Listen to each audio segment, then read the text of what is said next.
Play,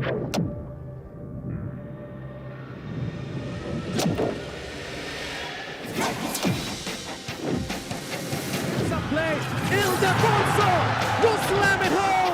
Jay step back free. It's good to beat the buzzer. Three-pointer. Oh, that's a big one for Marwin Taiwan. He gets the ball backdoor. Pagaran lays it in. Nice pass from Guv Bernos. Quezon reigns supreme in the south. Job well done for the Abra Solid North Weavers. We have the new kings of the north this season and will enter the MPBL National Final.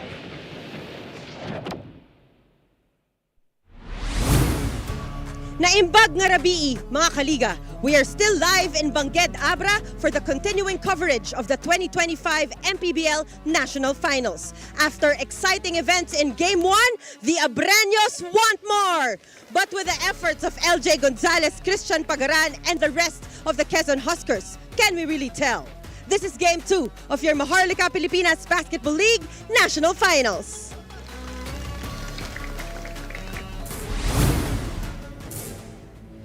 Minors na hindi nila ibibigay sa atin yan. May pagbubugan sa atin. May pagbubugan yan. Pagaran for free! Oh my goodness! Pagaran. A shot knock violation against Quezon. Ildefonso for the win! No! And we are going into overtime! Pare, hindi madali. Sobrang hirap. Sobrang hirap.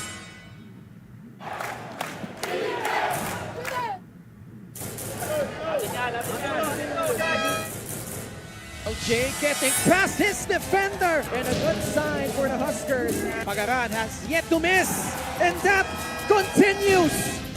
Refusing to give up. Gonzalez sidestep free. Oh my goodness! What a bone-crushing free! Oh my goodness. Jason. Brickman. Yes! Oduba inside. Puts it up. Puts it in. Dahil sa puso nyo, dahil sa deserve nyong manalo, kaya biling nanalo tayo sa game. The fake. He drives. No! And Abra escapes with a win. And this is why this season is gonna be magical. Here we go again.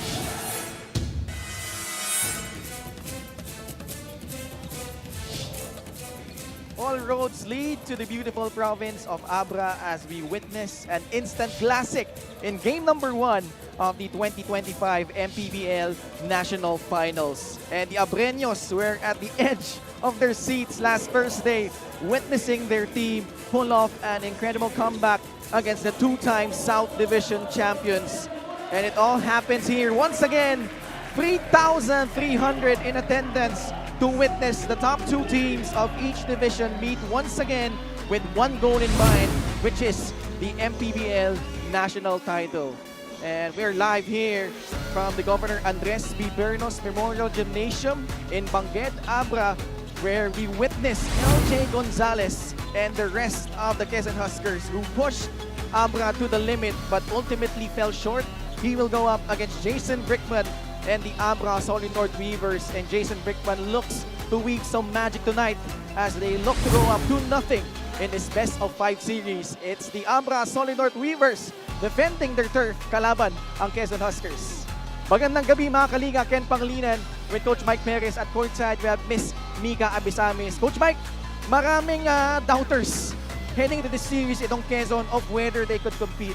They had that resounding statement in game number 1, but credit Abra for responding well and pulling off with a victory. Well, it was the one that got away for the Quezon Huskers. They did good with their schemes, made Abra work for them defensively, made it tough for them to score on their end of the floor. But then again, it was the will of the Abra Weavers almost twice on a comeback in that game. Just shows you it's not just a matter of schemes. It's the matter of the will of the players on the floor, whether they want to win or they want to lose.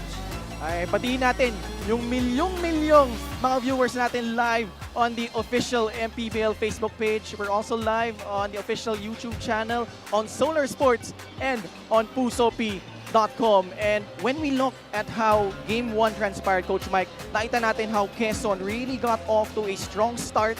had their biggest lead at 10 points late in regulation.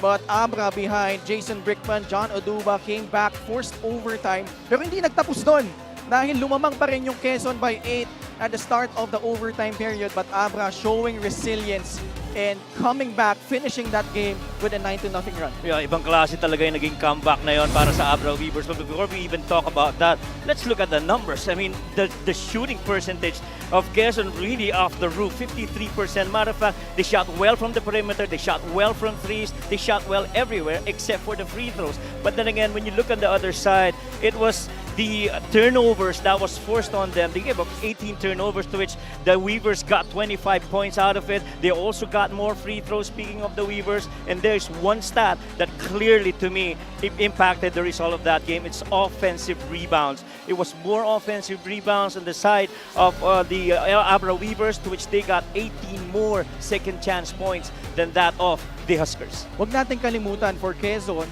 they were playing without Judel Fuentes, who got injured late in game number 5 against Binyan. But stepping up to the plate was Christian Pagaran, the pride of Lantapan, Bukidnon, who had a really strong start in this game. Pero usually, Coach Mike, pag magandang simula, especially a role player, you see the shot chart and the top of the shot chart, yung first half numbers niya, no? Pero nagtuloy-tuloy siya all the way to the second half and in overtime. Oo, kagandahan dito yung mga pa-execution ng mga shots nito ni Pagaran. But this one was that one play. They almost felt like they had it already in the bag. But this shot by Pagaran, everybody's been talking about it.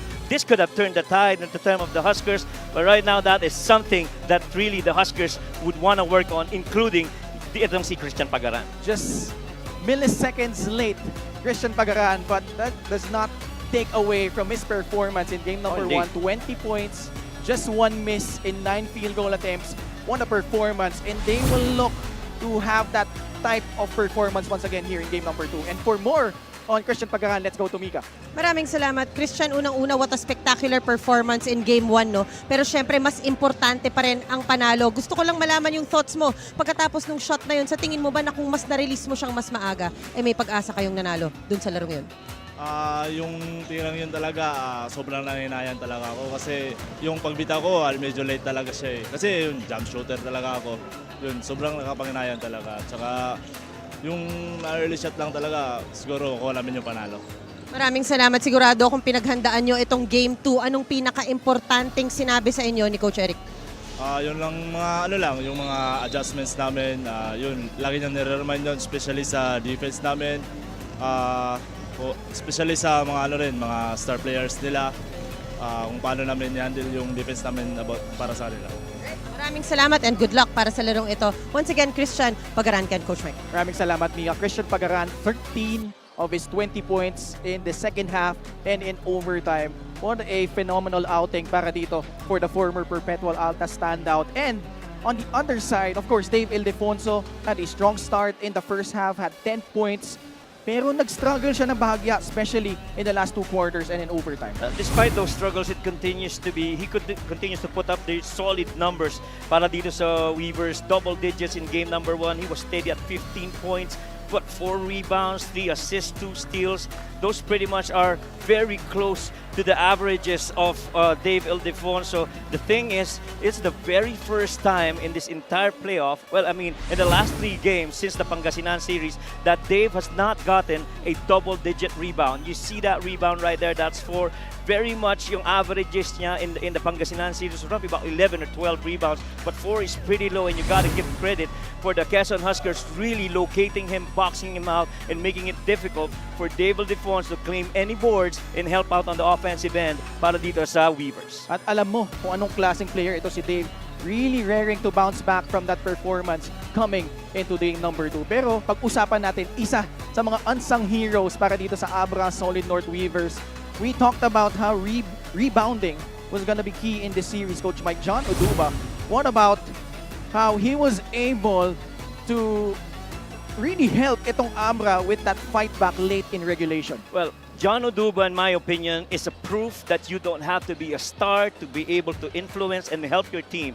Sometimes it really just needs effort and will, and which is exactly what John Oduba did. I mean, those couple of offensive rebounds and three-point play opportunities for John Oduba. Sure, he made that basket after that foul, but what about the made free throws? Those 2 out of 2 free throws, in my opinion, were clearly, outside of those couple of offensive rebounds that he got, were clearly very crucial in the result of that game, turning the tide of the Abra Weavers.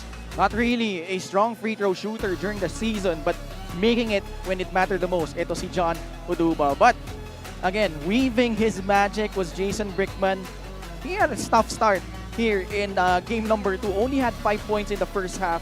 Pero pagdating ng second half and in overtime, especially late in that fourth quarter, they were behind by as many as 10 points. He hit those back-to-back triples late in the fourth quarter to really help itong Abra push their fight back here. When you look at those shot chart, you see those couple of threes, really very evidence of how it helped give game number 1 para dito sa Abra Weavers. But you know, the three-point shooting has been the one that's pretty sensational for Brickman. That's a 3 out of 5, 60% in the playoffs, averaging 58%. He is the best three-point shooting guard in these playoffs here for the Weavers. And the thing is, previous to that three-point make, man, the Abra Weavers were hitting bricks. They were 0 out of 12 before that three-point make. But when the Brickman came in, it started rolling the game on the side of the Weavers. And what a performance again for Jason Brickman. But we focus on our attention on 2 coaches on the sidelines. Of course, we have Coach Eric Gonzalez and Coach Yong Garcia leading the way. But their assistants also have been key to this series. Coach Nash Casella was a former champion coach. Coach Denok Miranda played for FEU. Actually, both of them coached the FEU Tamaraws at one point, but now on different sides of the spectrum. Ito si Coach Denok Miranda and Coach Nash Racela. And Coach Nash Racela rather. And for more on those 2 coaches, let's go to Mika. Maraming salamat, 2 of the most trusted coaches of Philippine basketball, Coach Denok Miranda and of course Coach Nash Racela. Magandang gabi, mga Ginoo. Coach, obviously, no, marami kayong what-ifs nung game 1, sabi ni Coach Eric. I just want to know, what was the headspace of the coaches after that game? Well, syempre, maraming lost opportunities no, dun sa game na yun, but we still want to be positive going to game 2. A lot of people think that Abra is invincible, no? Mahirap talunin, grabe yung streak nila, and hindi madali gawin yon. But to us, no, what game 1 showed us is really they're beatable. No? We just hope that we limit our mistakes, bawasan ng konti yung mga pagkakamali, lessen their possession. So hopefully that gives us a good chance today. Big words, they are beatable. Napakaganda, Coach Nash. Ano pong gusto niyo sabihin sa lahat ng Quezonians na sumusuporta sa inyo? Of course, pasalamat sa kanilang continued support para sa amin. Pero mga Quezonians, tuluyan nyo kaming suportahan. Rest assured, ito mga players ninyo, binibigay ang lahat ng kaya nila. Maraming salamat once again, Coach Nash Racela of the Quezon Huskers. Coach Denok, sabi nga ni Kong JB no, sa post niya, almost miracle yung nangyari sa inyo ng Game 1. A lot of great things ang ginawa ng Quezon. No? Pero ano na pag-usapan yung coaches, lalo na papasok dito sa Game 2, siguradong susubukan nilang bumawi? Unang-una, papasalamat kami kay Lord God na binigay sa amin yung panalo last game. So, it's a test of character for us, lalo na sa mga players.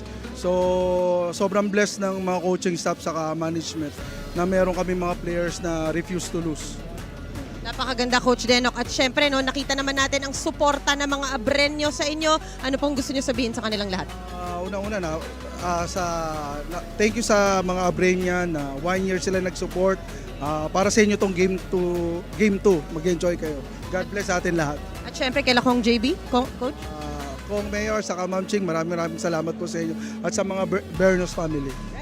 Salamat once again, Coach Denok Miranda. Now it's going to be Abra versus Quezon for the national finals. Richard Tampos, let's go. Good evening and welcome to Game 2 of the Best of 5 Manny Pacquiao's MPBL Season 7 National Finals.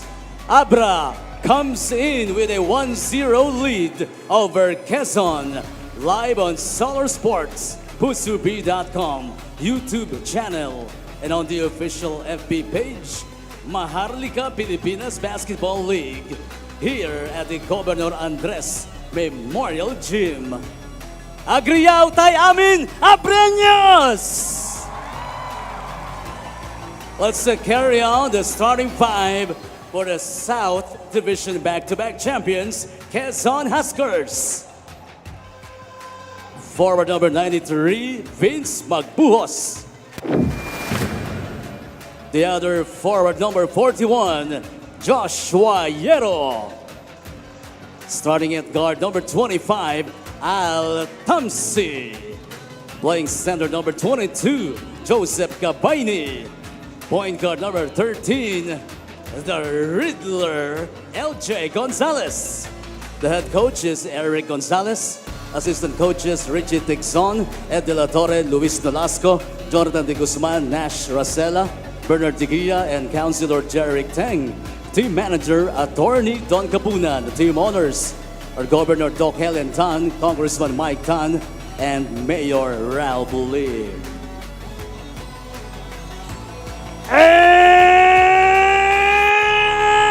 now, the North Division champions, your Abra Solid North Weavers! Coming in at center number 18, Gio Chu. At guard number 15, the floor magician, Jason Brickman. Power forward number 9, Raven Gonzalez. To guard number 2, the Storm Commando, Encho Serrano. Forward number 1, Sheriff Dave Ildefonso. The head coach is Yon Garcia. His assistants are Denok Miranda, Don Uro, Edsel Valera, and Jerry Andalion. Team coordinator Francis Ocampo. Assistant team manager Waylon Dibate. All right, our starting five. Quezon making the same starting unit here. LJ Gonzalez, Al Tamsi, Joseph Gabayni, Joshua Yero, and Vince Magbuhos. Interestingly enough, for Abra naman, sila ang nag-adjust dito. Jason Brickman, Encho Serrano, after coming off the bench in game number 1, starting here at center, Gio Chu, Raven Gonzalez, and making his 38th consecutive start this season, Dave Ildefonso. Our referees for this ball game are Mark Rancudo, Richard Carpio, and Jackson Mabando. Sport referee is Jay Castroverde. Game number 2 between Quezon and Abra, the Huskers in their black threads, while the Weavers in their white jerseys.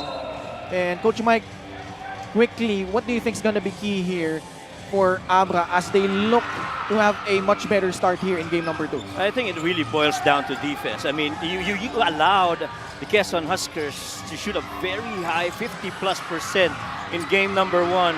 And if the efficient shooting continues, as you see Tamsi right there hit the 3 of a baseline drift, baseline drive action, those are the actions that the Weavers got to figure out how to defend against. Almost similar to how they started in game number 1, hitting a 3.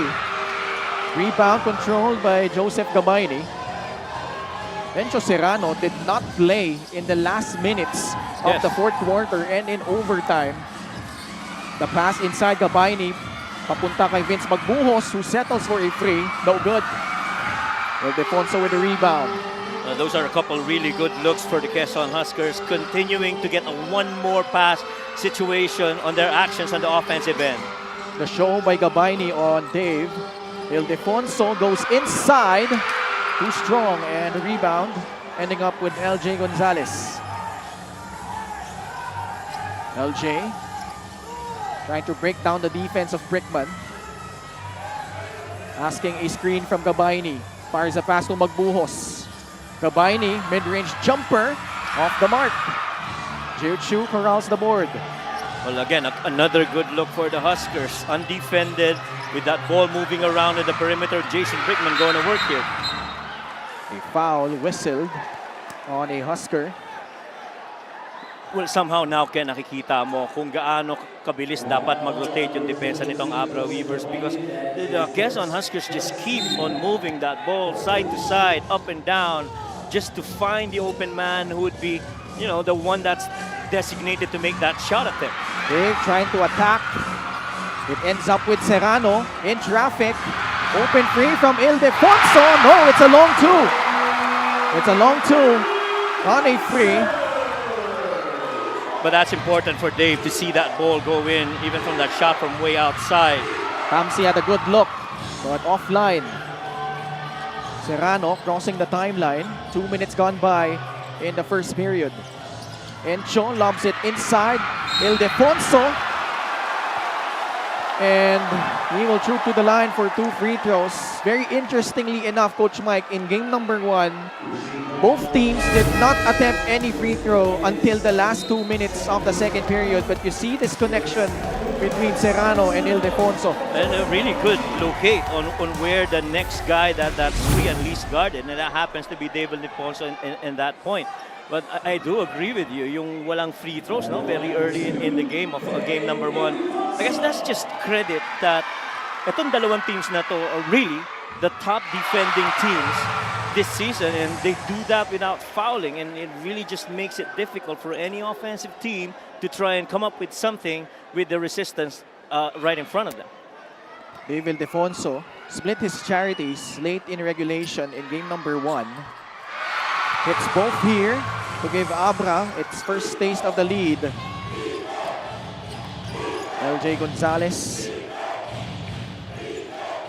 will try to spearhead once again the Quezon Huskers as they eye to tie the series here in Bangued. And they go back on this zone once again. Gonzalez stepping back. Oh, pasa sa ilalim. Sandagon kakapasok lang. Gets the basket. And a bonus free throw coming up after getting fouled.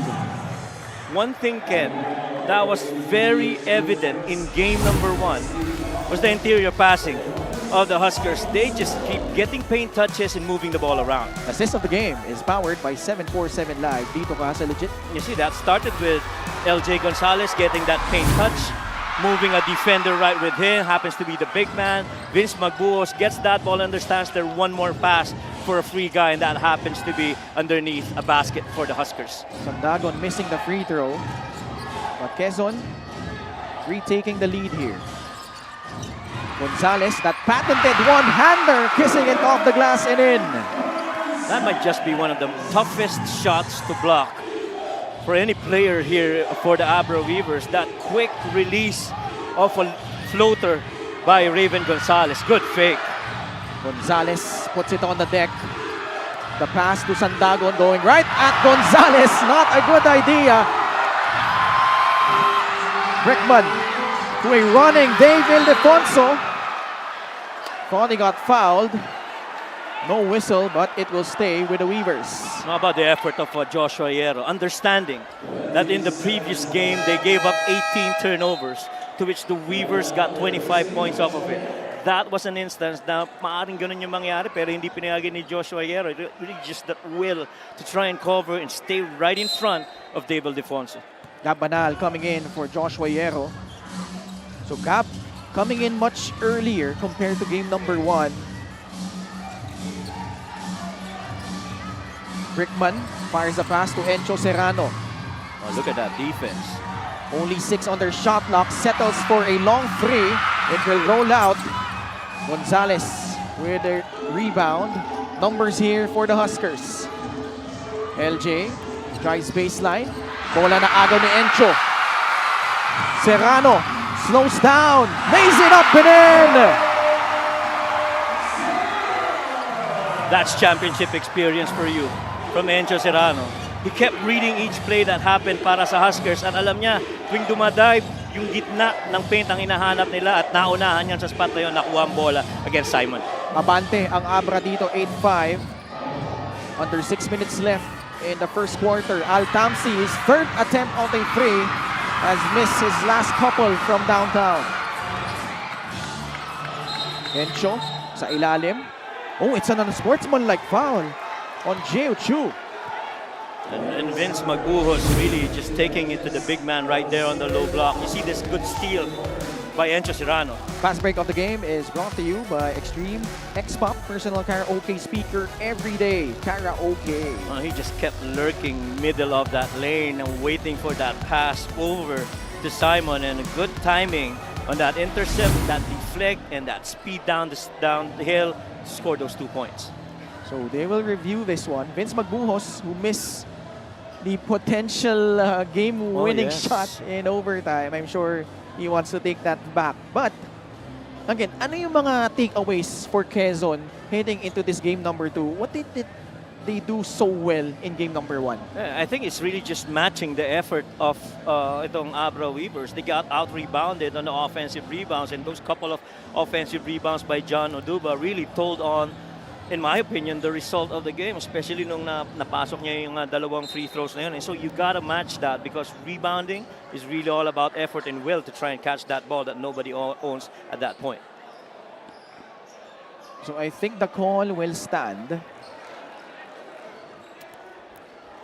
Unsportsmanlike foul on number 18, Gio Chu, for excessive hard contact. Second foul on Gio Chu. So second foul against Gio Chu. And so they take out Gio Chu. See this action right here. Little action underneath. Gio versus Tamsi.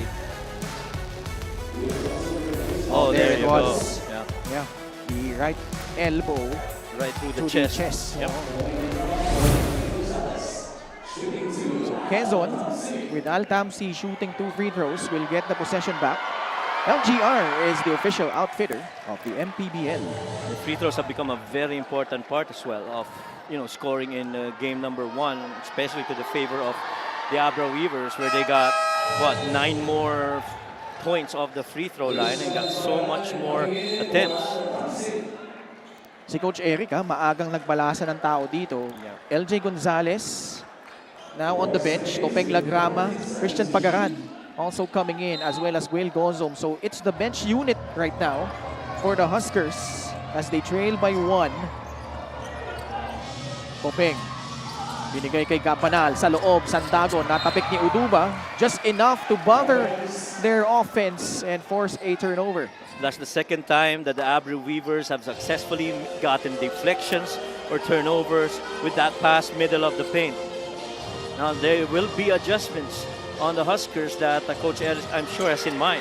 Brickman, nanlaki yung kanyang mata nung nakita niya si Topeng Lagrama, bantay niya, immediately attacking his defense and scoring in the paint. I like to think sa sobrang experience ito ni Jason Brickman. He had so much bigger guards defending against him in other leagues and in other games that he's played in. Will Gozom, turnaround jumper, tough shot. Sandagon tried to get the offensive rebound, but it ends up with Abra. Ildefonso trying to attack, the fake. The pass to Encho Serrano, lobs it inside. John Oduba, the reverse, no good. Sandagon with a rebound. Ganda ng pagkaka-allocate ni Will Gozom doon. Momentarily lost Oduba but was able to recover and relocate on him. Lagrama, bounce pass, Sandagon, shot fake. Picks up his dribble. Backdoor cut by Pagaran. But Sandagon was parked too long down the lane. It's a 3-second violation against the Quezon Huskers. Third time they've gotten a turnover with that inside paint action. Well defended once again by the Weavers. This is the effort on the defensive end. I feel that was missing especially in the first half for the Weavers, because they didn't know where those passes were coming from. But with the sampling of game number 1, at least now alam na nila yung scheme.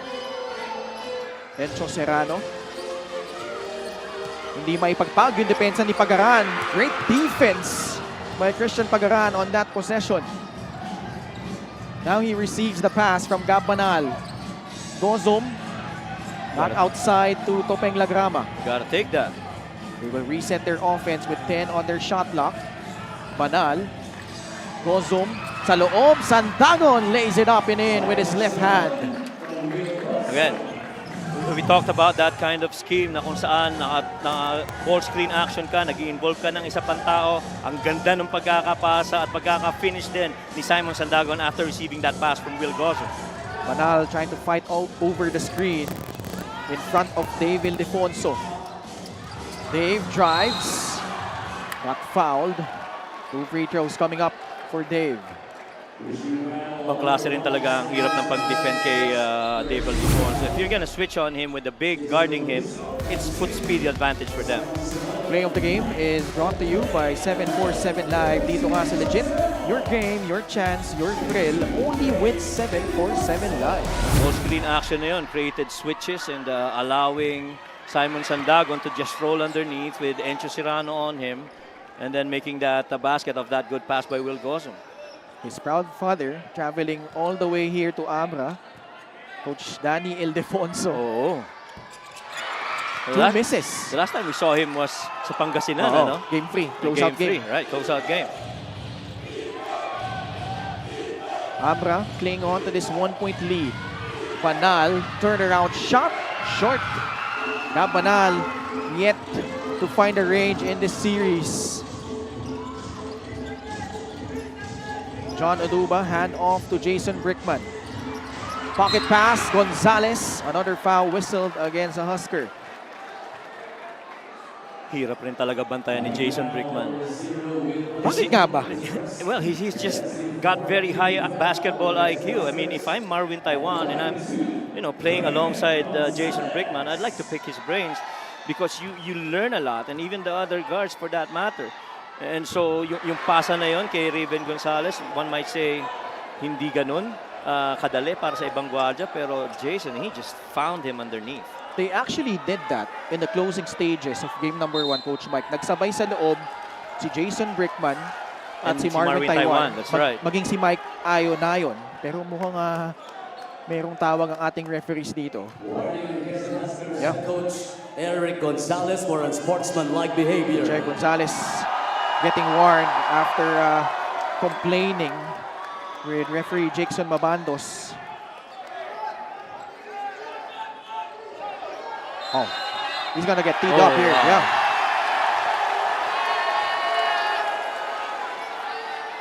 He's gonna get teed. Technical foul on Quezon Huskers head coach Eric Gonzalez for continuous complaining. Yeah. So this was similarly what happened in game number 1 of that Pangasinan and Abra series where actually si Coach Yong Garcia yung unang natawagan ng technical foul. Correct. And then immediately after, Coach Jerson Gabiltes got teed up. From then on, nag-run yung Abra nun eh. So it's gonna be very interesting how Quezon will respond here as the Weavers are up by 2. Well, you really have to contend not just with the depth of the roster of the Weavers, but even the 6th man in this entire gym na talaga nga namang every magandang bagay na ginagawa nitong Abra Weavers, maririnig mo kagad yung applause para sa kanilang home team. Namabanggit ko lang, Coach Mike. Oo. Kauna-unahang pagkakataon ko sila na talagang grabehan yung pag-cheer in the closing stages. They were already up on their feet. Those were tense moments because the way their team had to climb back from that 10-point deficit late in regulation, umabante pa yung Quezon sa pagsisimula ng overtime period, but credit the resilience, the poise of the Weavers showing through adversity that they could respond. And right now gunning for a 2-0 series lead as Opiso shuffled his feet. 11th guy put in by Coach Eric Gonzalez here, so he's going deep into his rotation early in the first quarter. Well, clearly, the instructions of Coach Eric Gonzalez might be, if you're getting that hockey pass, you're supposed to catch and shoot it. What a move by Jason Brickman. Razzle-dazzle from Jason Brickman. How much longer can Topeng Lagrama take it and defend against Jason Brickman? There's got to be switches involved or help at least if Jason's going to take on Topeng. At agad pinasok si LJ Gonzalez. Reporting at the scorer's table, a foul whistled against Abra as they extend their lead to 5. Check out this Gixer, great move of the game. More for greatness. That was solo coverage without any ball screen. He just went into his bag, went to the middle, got him to open up his hip, and really just Jason Brickman going deep with that finish. Ibang klase talaga si Jason Brickman. Pahinga muna silang dalawa ni Dave. Pero ang bad news if you're Quezon, ang pumasok sa loob si Marwin Taiwan at si Mike Ayonayon. At sa akin, napaka-importante nun. Yung Marvin Taiwan, I've been repeatedly saying this, to elevate his game to the level of a Jason Brickman. Because he understands, I'm the second guy that comes in if in case nyo, umupo ito si Jason Brickman, and he's been up to the task. 2 minutes remaining in the first quarter. Stark contrast to what happened in game number 1. Quezon having trouble putting the ball in the basket. 6 seconds on their shot clock. Gonzalez, the floater, coming out empty on that trip. Oh, and they're not allowing that open post area na libre para drive-an ni LJ. Pull-up jumper by Mike Ayonayon is no good. Gonzalez, transition opportunity.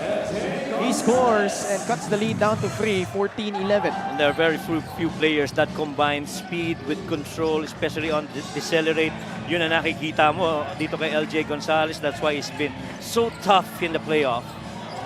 Metro Serrano one-on-one against Al Tamsi. Inside, Pagaran and Oduba making contact, but it's John Oduba whistled for an offensive foul. Oh, there was activity dun sa short corner side on the weak side of the floor between Oduba and etong si Pagaran. Unfortunately, natawagan itong si John. Ryan Batino, pinasok na sa loob for Abra. A minute and 10 remaining in the first period. LJ to Al Tamsi. Yeah. No hesitation. After hitting his first free, has missed the last 3 shots from downtown.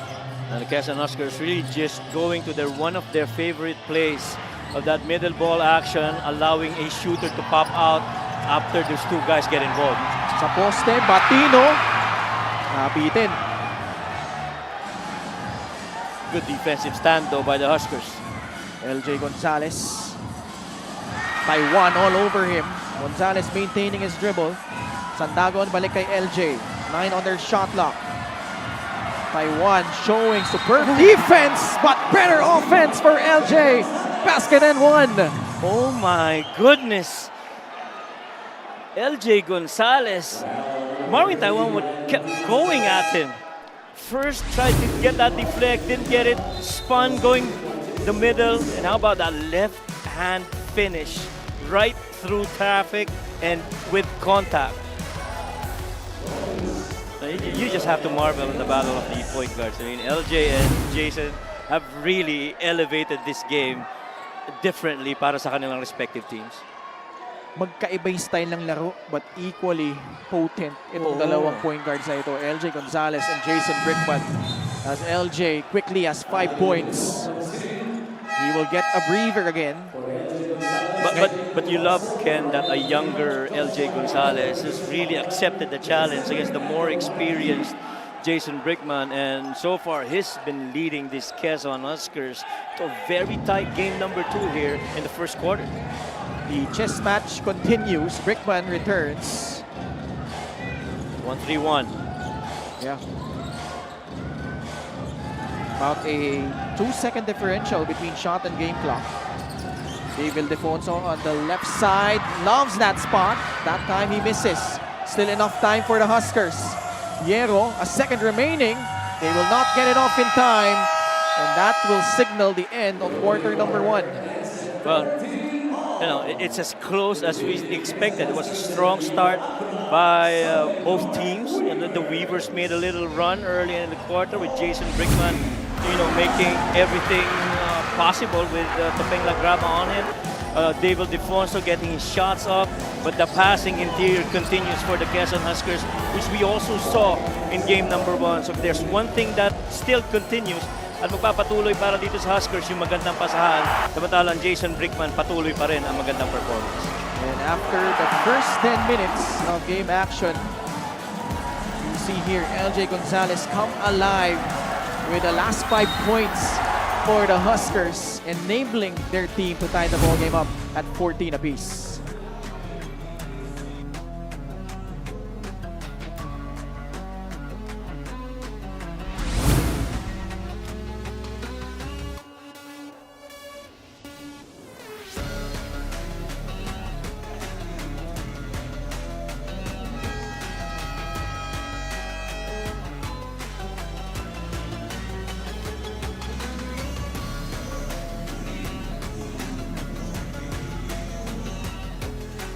Back in Bangged, Abra, I mentioned earlier Coach Eric Gonzalez had several what-ifs, 3 of which are the following, no, tungkol dun sa Game 1. Number 1, nilapitan niya si LJ less than 1 minute up by 3 sa 4th. He's not blaming anybody, appreciated tagless efforts, but had he not helped LJ and just let him stand up, ano daw kaya ang nangyari? Pero nangibabaw ang pag-aalala bilang tatay, he said. Second, 18.7 second mark, baka napasok ni Pagaran kung sa backcourt daw siya nagpa-inbound. Third, 5.7 seconds in overtime, that catch and shoot situation of Magbuhos. Coach Eric found himself in a teacher role once again, na kailangan pa magturo at mag-guide sa mga bata. Nevertheless, he is very proud of his boys for the discovery that Abra is indeed beatable. Ken, Coach Mike. Maraming salamat, Mika. And, those what-ifs, Yeah. it all boils down to control what you control, Coach Mike. Because at the end of the day, ultimately, yung faith ni Coach Eric Gonzalez, and the players that he has on the floor. Remember that time when LJ Gonzalez got hurt, wasn't able to shoot the free throws. Yeah. Eman Tagle, who was phenomenal in the Binyan series. Right. But unfortunately, missing those 2 free throws, and then that shot by Pagaran just milliseconds late. And then yung Magbuhos na layup that would have given them that win.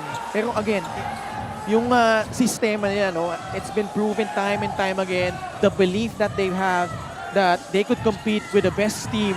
They've shown that here, and now they're up after that 7-0 run, 16-14 against the Abra Solid North Weavers. And yung interior passing nagpapatuloy para dito sa Quezon Huskers. And to that report of Mika, you really have to admire that kind of coach that is able to pinpoint sequences or portions of the game that might have influenced or changed the results for them. And those 3, I do agree.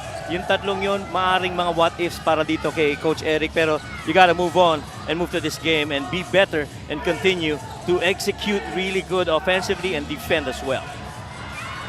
RG Minerva, who hit a 3 in game number 1, missing that time from the mid-range. They're daring everybody who gets that extra pass to take the shot. Assist of the game is powered by 747 Live. Dito nga sa Legit. Well, that's the most difficult action to make. A slip by the screener and then a roll from the weak side, which happens to be Simon Sandagon. And, gotta give credit to the coaching staff of Coach Eric and the Huskers for doing a good job of designing that scheme. Mark Yee attempts a free off the mark. The Huskers have done a good job of limiting the Weavers to 1 shot in their possession. Indeed. Kaya pag tinignan mo yung number of field goal attempts, halos pareho lang because both of them only have 1 offensive rebound to their name. Same play. Nice this time, pass. they move the ball around. It ends up with the hands of Al Tamsi, but his 3 pops out. And you're gonna live with that result. That's your best 3-point shooter right there in Tamsi. Marquis, libre na naman para sa 3. Wala pa din. And how many shots? I think 3-4 shots already for Markey. That is the only shot that the Huskers are willing to give up on this side of the floor for the Weavers. However, Abundo lost the basketball. What a pass! Encho Serrano is free on the other end. Did we mention that the fast break points have been a key factor in game number 1? 20-2, a plus 18 in that department for the Weavers. And you cannot afford to turn the ball over or miss shots in that matter because the Weavers, they're gonna run on you every time they can. More than 3 minutes gone by in the second period. Ball tapped. What a save by Ryan Batino. Marwin Taiwan slams on the brakes, gives it up to Marquis. What an effort by Batino. Oh yeah. Serrano now with the basketball. 9 seconds left sa kanilang shot clock. Can't squeeze through traffic. Batino, flip shot. Joshua Hierro with another board. Huskers pushing here. Minerva goes up strong, draws a foul against Mark Yee. And the Weavers have done a good job of locating the pass after the pass. Fast break of the game is brought to you by Extreme X Play on-the-go speaker. Take your music anywhere. And I feel this is what, the second, the third time that we've seen that defense of Marvin Taiwan using that inside hand to try and steal that ball away from a handler on the side of the Huskers. He did that twice against LJ Gonzalez, made it difficult for him to drive. But then again, this time he was more successful though, doing that against Abundo. RJ Minerva, who did a really solid job of containing Mark Pingres in game number 5 in that series against Binyan. Missing on the first, however. By the way, quick shout out lang, no? Tagtungo kami ni Mika sa Lusuak Hot Springs. Na-meet namin yung 50 IB Defender Batalyon ng Lagang Ilang Abra. So shout out po sa inyong lahat dyan na nanonood. At kayo ay kumain, I'm sure, ng Irene's Empanada? Hindi. Or hindi? Iba Sa ka na vegan yun. Sa vegan. Yung army, binigyan kami ng dinakdakan. Oh, wow. Oh, dinala namin pa uwi. So, ganun lang yun? Paano naman Pang gusto mo pa. Mamaya, eto, tapusin muna natin itong larong ito. Jolo Mendoza is now back in for, actually, is checking in for the first time for the Weavers. Approaching the 6-minute mark of the second period. Bandino can't squeeze through traffic. LJ Gonzalez ng Abuelo lays it up and in.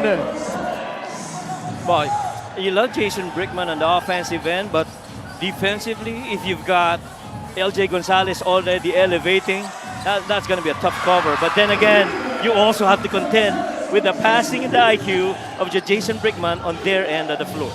Does not take no for an answer, Jason Brickman. Yeah. Sigurado. Lamang pa rin ng isa though, ang Quezon. Will Gozum slides in, he misses. Brickman. We got cross matches right now. Pulls up for free. Yeah. Yes, sir! That's what I was saying. You got a cross match with Jason Brickman being defended by Pagaran as LJ had to take on was that Jolo on the other end on the corner. And so immediately Jason understanding that's not my guy, and so I can take on him. 8 points already for Jason Brickman. One-hander by Will Gozum. We harped about how they need to make those types of shots. Talking about the bigs of Quezon. Mendoza coming up empty from beyond the arc.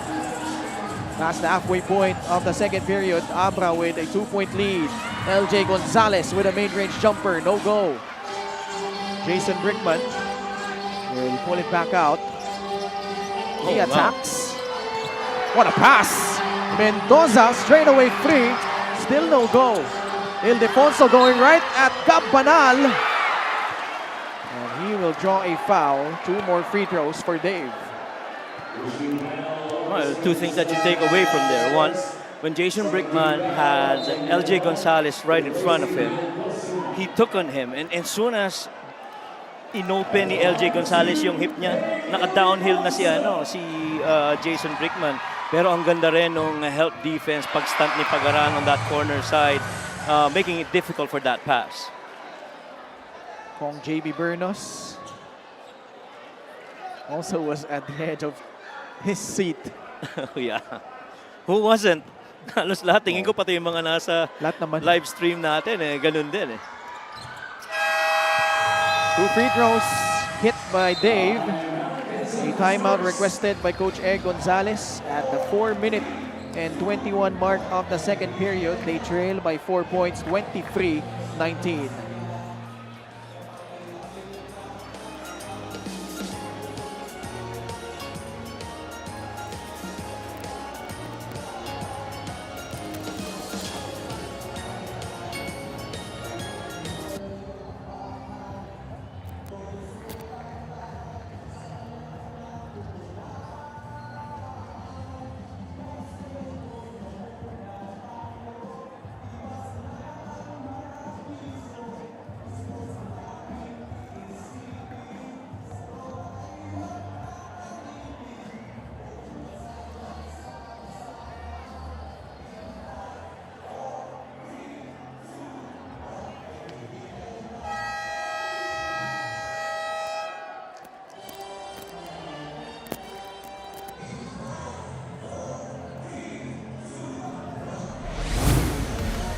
Gixxer fan of the game, born for greatness. Happy to have you with us here on a Saturday night in Benguet, Abra. As the Abra Solid North Weavers and their supporters, they look to go up 2-0 heading into Lucena. At maraming salamat po sa mga nanonood sa atin live on the official MPBL Facebook page and YouTube channel. And that's the Oduba family making the trip here. Wow. In support of John. O, balita ko, bunso daw yan si John. Sa Talaga? mga magkakapatid. Oh. Oh, that's interesting.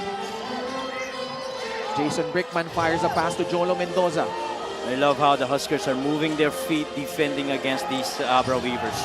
LJ being aggressive on defense, trying to bother Jason Brickman. Brickman maintaining his dribble. Gonzalez! Supply. LJ. Trailing was Dave Ildefonso. Magbuhos, back to LJ. Campanal, swing pass to That's the Christian shot. Pagaran. That's First the shot. attempt. Yeah. He hits a free. Picking up from where he left off in game number 1. Oh, you could immediately see that pass coming off the post heading into Gabanal, and that quick view on his peripheral na nandun si Pagaran. Umihit si Ildefonso. Turns the ball over. LJ surveying the floor. What a pass. Pagaran is free for a free. No good. Gonzalez sliding in with a left-handed finish. What can he not do? Offensive rebound, assist, left-hand finish, right through traffic, making threes. LJ's just really on a different level in this playoffs for the Huskers. Look at that pass. Out to Gab, and Gab locating. That's my guy right there in the corner, Christian Pagaran. And I'm sure he's gonna do that. Knock down that three. Full confidence for Christian Pagaran. And then on the ensuing play, LJ Gonzalez stretching and using his left hand to finish off that sequence. And the Quezon Huskers find themselves on top by a point, 24-23, with 3 minutes and 3 seconds left here in the second period. A beautiful look at the town hall of Benguet, Abra. Nag-ikot-ikot kami dito, Coach Mike, napakaganda. Really a worthy trip here. All the way from Manila, 7 hours. Napaka-vibrant ng vibe. We'll be back after the short break.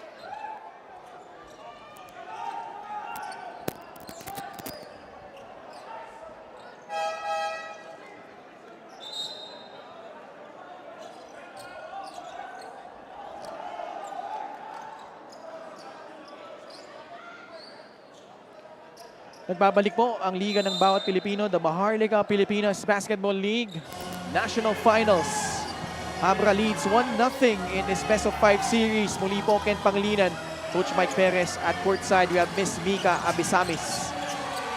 Ildefonso lumusot sa loob. He gets the basket and a bonus free throw coming up. Well, it's always tough to see his dad, Danny I right there. Tough to go up against Dave, especially with that full footwork and that body strength. Play of the game is brought to you by 747 Live. Dito ka sa legit, your game, your chance, your thrill. Only with 747 Live. And the Huskers threw in everything right there. Stayed right in front of Dave Ildefonso. Got a help on that right side of the floor, but able to squeeze and split that defense enough for him to get his body strength to work and finish through contact. Having himself another strong first half. Indeed. 9 points. And it's very similar to how he did in game number 1 kasi Dave.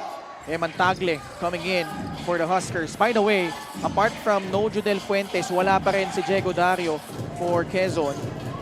So pretty much short-handed here, but still fighting back. Going toe-to-toe with the best team in the MPBL. Christian Pagaran! Again, all over was Jolo Mendoza, but no problem hitting that three for Christian Pagaran. 2 out of 3 so far from the field after going from the 3-point after going 4 out of 4 the entire game of game number 1. Pagaran continues with that magical stretch of shooting threes. 3-point shooting also is gonna be key for Quezon. Ildefonso, malakas yung kanyang tres. Mendoza comes away with the offensive rebound, giving them another crack at it. Dave. Pagaran trying to keep it step. Multiple pump fakes. Ildefonso forcing it up. No good. Gonzalez tried to clean it up. Battle for the ball. It ends up with Vince Magbuos. Finally, they get that rebound. Speaking of the Huskers, but grabe rin yung might in the paint on rebounds for the Weavers. Popping out was Santagon, not on the same page with Guv Bernos. Clear miscommunication right there. Ano nangyari doon, Coach Mike? Well, Simon Sandagon was trying to look for Guv Bernos as Guv was trying to clear a space for a lift on the corner for Christian Pagaran. Ito yung drive earlier. Three-point shot brought to you by Extreme, your one-stop shop appliances. Yeah, they did everything right defensively of the Weavers, just staying home with Christian Pagaran, understanding na maganda yung nagiging shooting niya sa threes. Pero how do you stop that? He just elevates and scores on you when he gets those 3 attempts. And that's what's so intriguing with Christian Pagaran. He has all the tools to be a very great player. But Abra connects with John Oduba, the recipient of that gorgeous pass, giving the lead back. The Oduba family obviously jubilant after that made basket. Well, everybody talks about, interior moves for John Oduba, but this time around, he's one of the best at rolling, especially of a pass from Jason Brickman. We've seen him do that in warm-ups, and he's just getting the results of those preparations.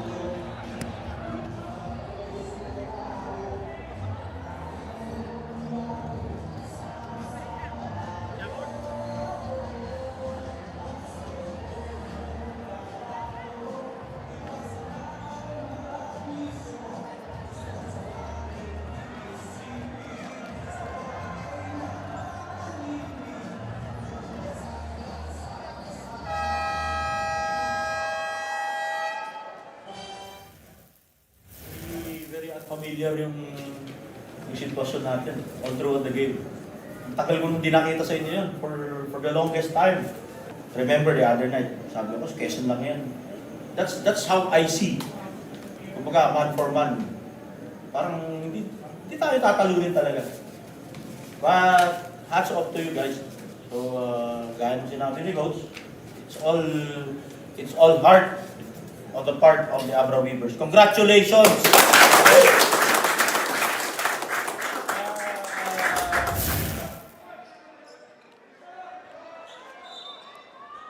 Very important words from Kong Guv Bernos. And, the Abra Solid North Weavers, Coach Mike, they're finding out quickly that binanggit na rin ni Coach Yong Garcia ito they cannot rely on talent alone. They need to find that patience, that perseverance, and that mental toughness if they want to get past Quezon and get their very first MPBL title.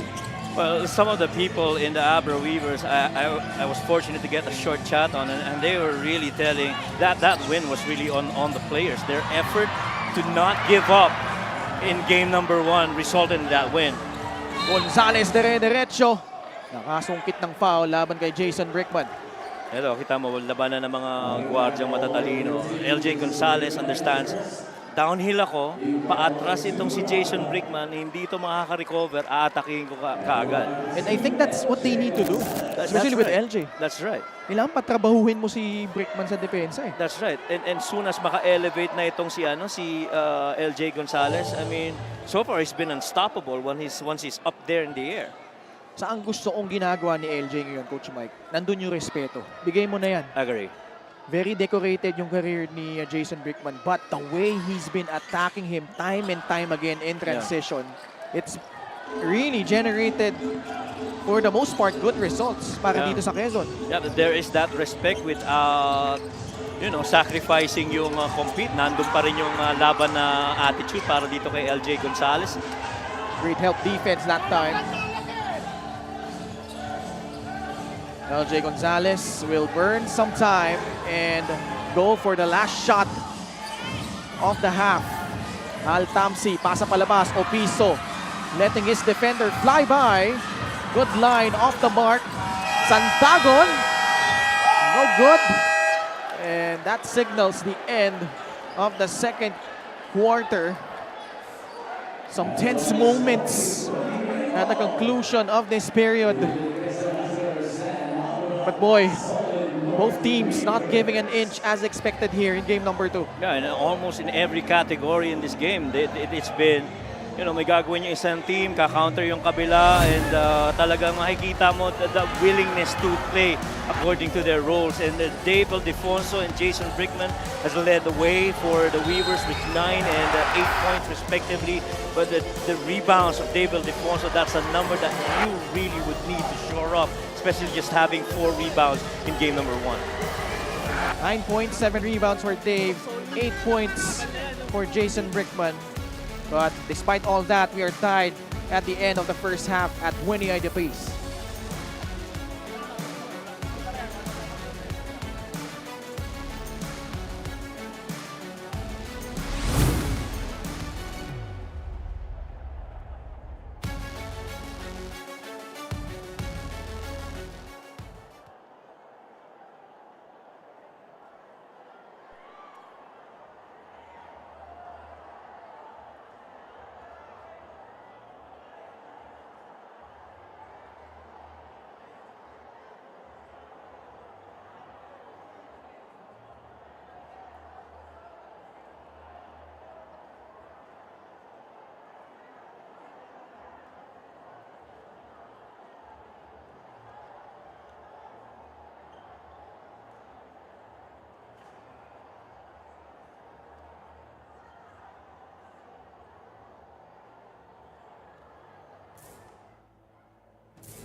Minors na hindi nila ibibigay sa atin yan. May pagbubugan sa atin.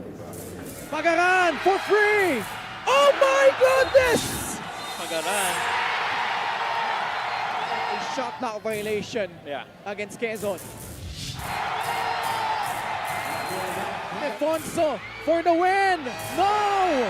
And we are going into overtime! Pare, hindi madali. Sobrang hirap. Sobrang hirap.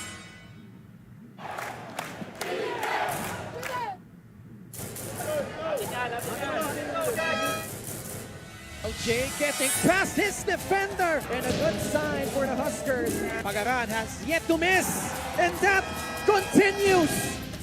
Refusing to give up. Gonzalez sidestep free.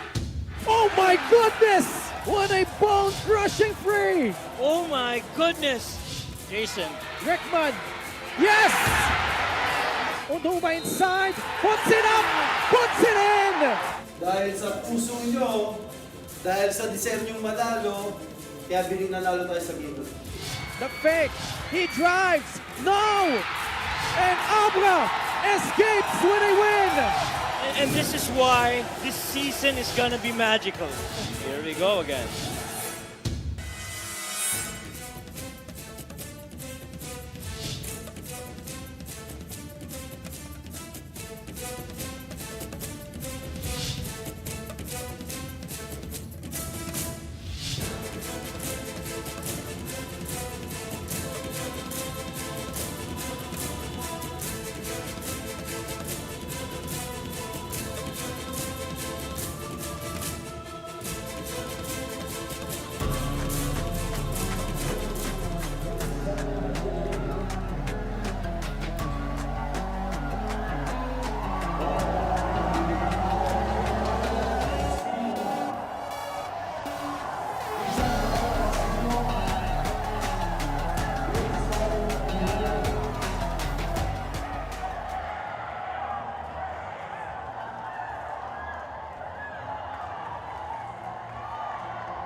Lapit na dito sa Sarah Seymour, Prince Charlie Maniari.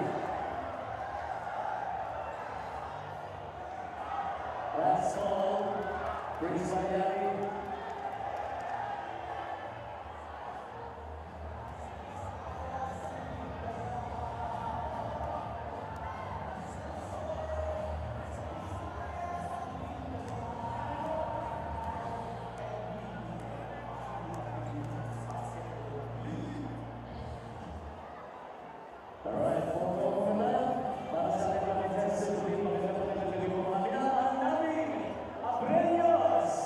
MPBL fans, as promised, we're gonna have the Suzuki half-court shot challenge where you can win a brand new Suzuki Brickman 3. Wala na paligid dito, ya. We don't want to give you waiting. Tawagin natin si Giancarlo Espino mula sa Langidan. Talaban tayo mga kapagan dyan. Come on! Gian, isang atenda, ha? Ito si Gian, nagpapadali. Right! Thank you for joining next song from Taytay, Ronald Pacanya. Yan, kasama Ronald. Ronald Pacanya, good luck. Tingnan natin si Ronald. Whenever you're ready, Ronald. Pinagi si Ronald! Alright, thank you for joining Ronald. All the way from Taytay, Rizal. Next song, mula naman sa Zone 7 Banquet, brings Charlie Mariari. Good luck, brings Charlie. Here we go! Thank you for joining. Get out of the Suzuki half-court shot challenge. The official order.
Abra leads 1-0 in this best-of-5 series. Both teams bound for greatness. Redemption versus domination. But at the half, though, it's a tied game at 28 apiece. Coach Mike, what do you think happened and how it got here in the first 20 minutes of game action between the Huskers and the Weavers?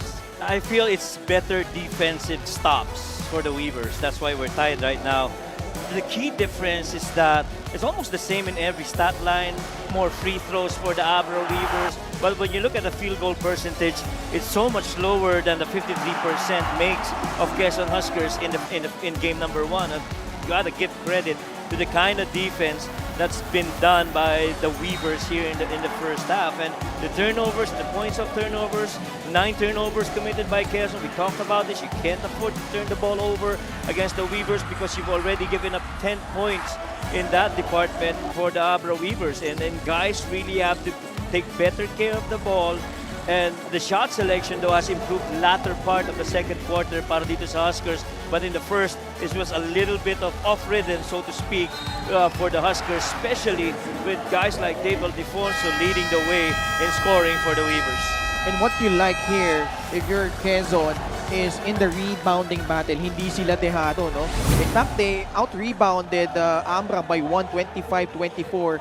As you look at how they shot their field goal attempts here in the first half, Coach Mike. Well, I see that bundle of points over the made baskets in the paint para dito sa Quezon Huskers, and you combine that with those 3 made 3-pointers on that left side corner.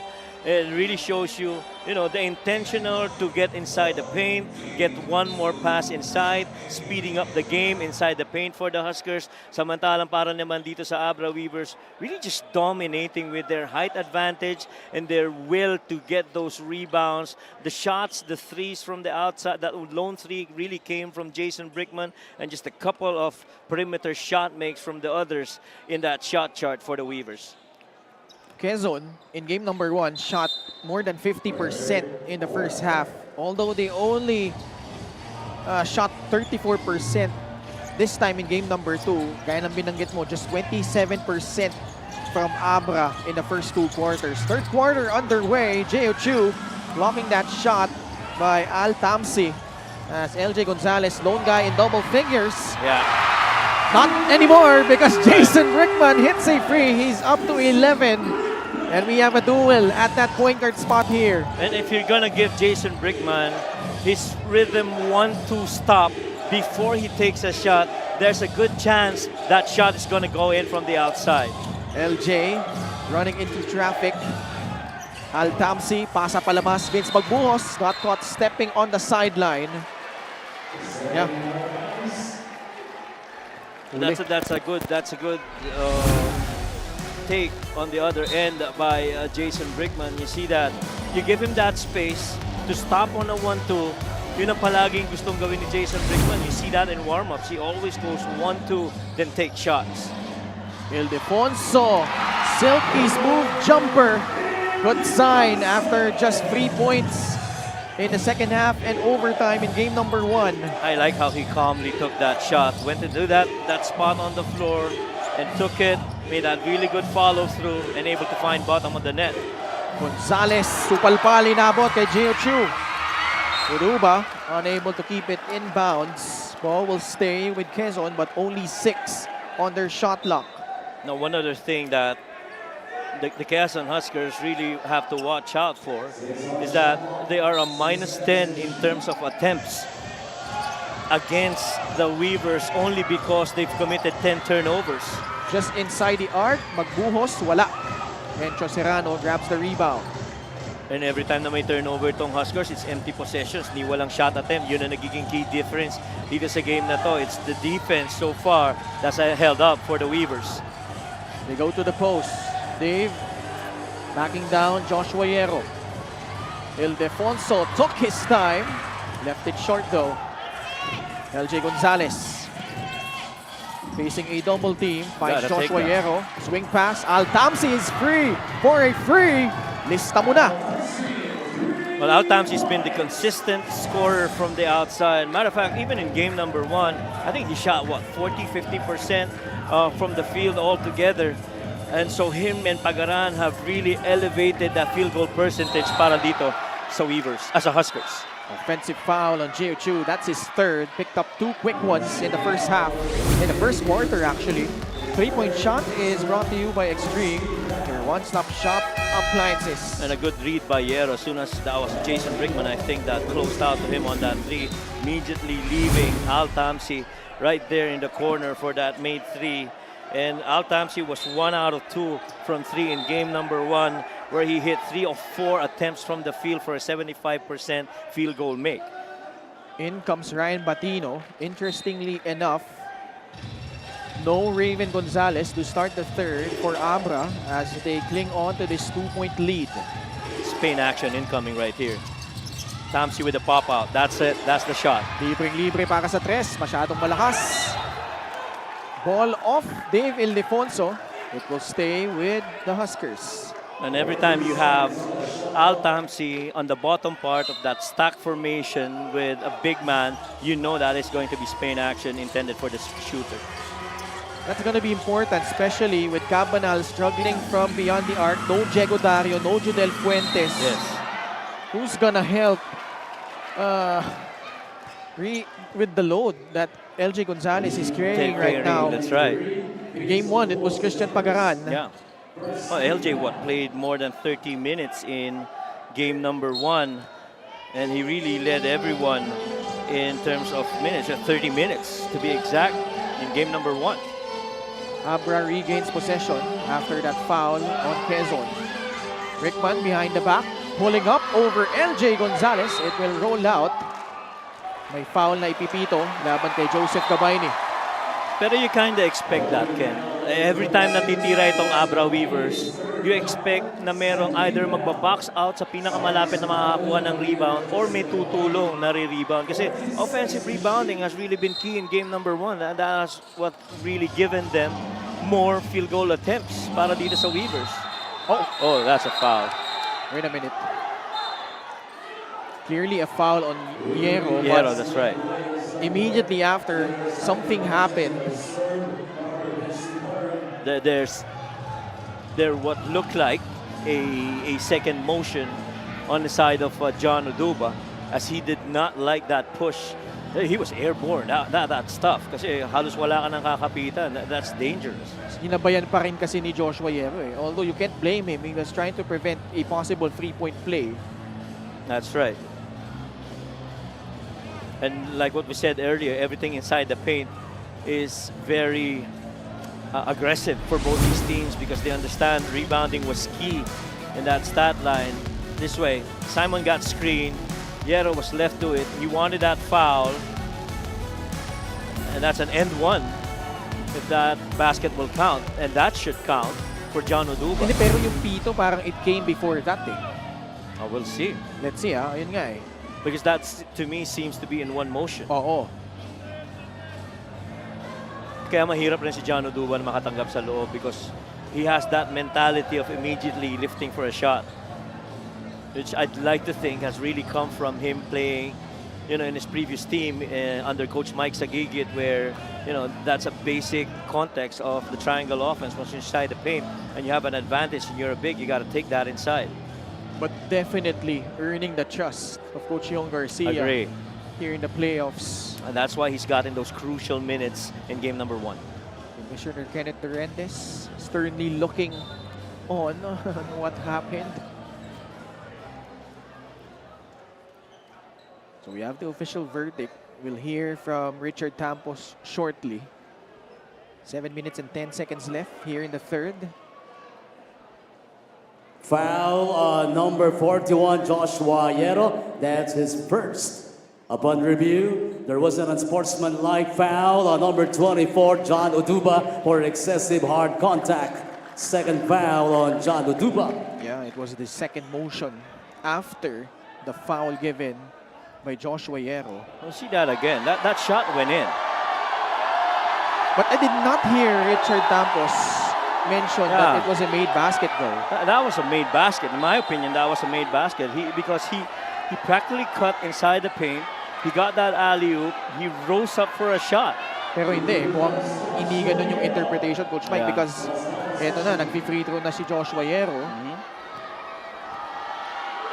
Because if it was in the act, supposedly, John Oduba was gonna shoot.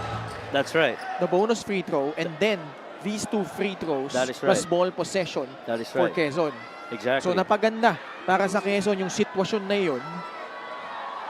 Hierro hits both. We are tied again at 33 apiece. Our fifth deadlock to go along with 10 lead changes already. yes.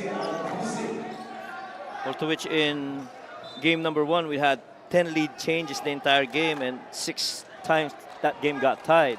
Pero dikit din. Dikit din. Pinakamalaking lamang lang nung larong yun was at 10 points late in regulation for That's Quezon. right. That's right. Gonzalez trying to navigate against Brickman. Pasa muna kay Joshua Hierro. Attacking the defense of Ildefonso. Coming away empty on that trip. Good defense by Dave, staying right in front of that drive by Joshua Hierro. Ildefonso gets to his spot. No good. Joshua Hierro with a rebound. LJ Gonzalez with a full burst of speed. Masyado lang malakas. Quickly on the other side, numbers for Abra. Serrano attacks the defense. Magbuhos with a rebound. LJ lob to Pagaran, but wasn't able to keep himself in bounds. Boy, Encho Serrano has been struggling in this series. And now he's going to be replaced by Mike Ayon. Well, only because I feel mabibilis rin yung defenders nitong Quezon Huskers. Alam mo naman si Encho puts in a lot of speed, change of pace, change of direction, but every time he does that, he still finds a defender right in front of him. Kaya hindi ganun kadali yun ang magiging shot attempts para dito kay Encho Serrano. 11 turnovers by Quezon, 6 more than Abra, and yet we're deadlocked at 33.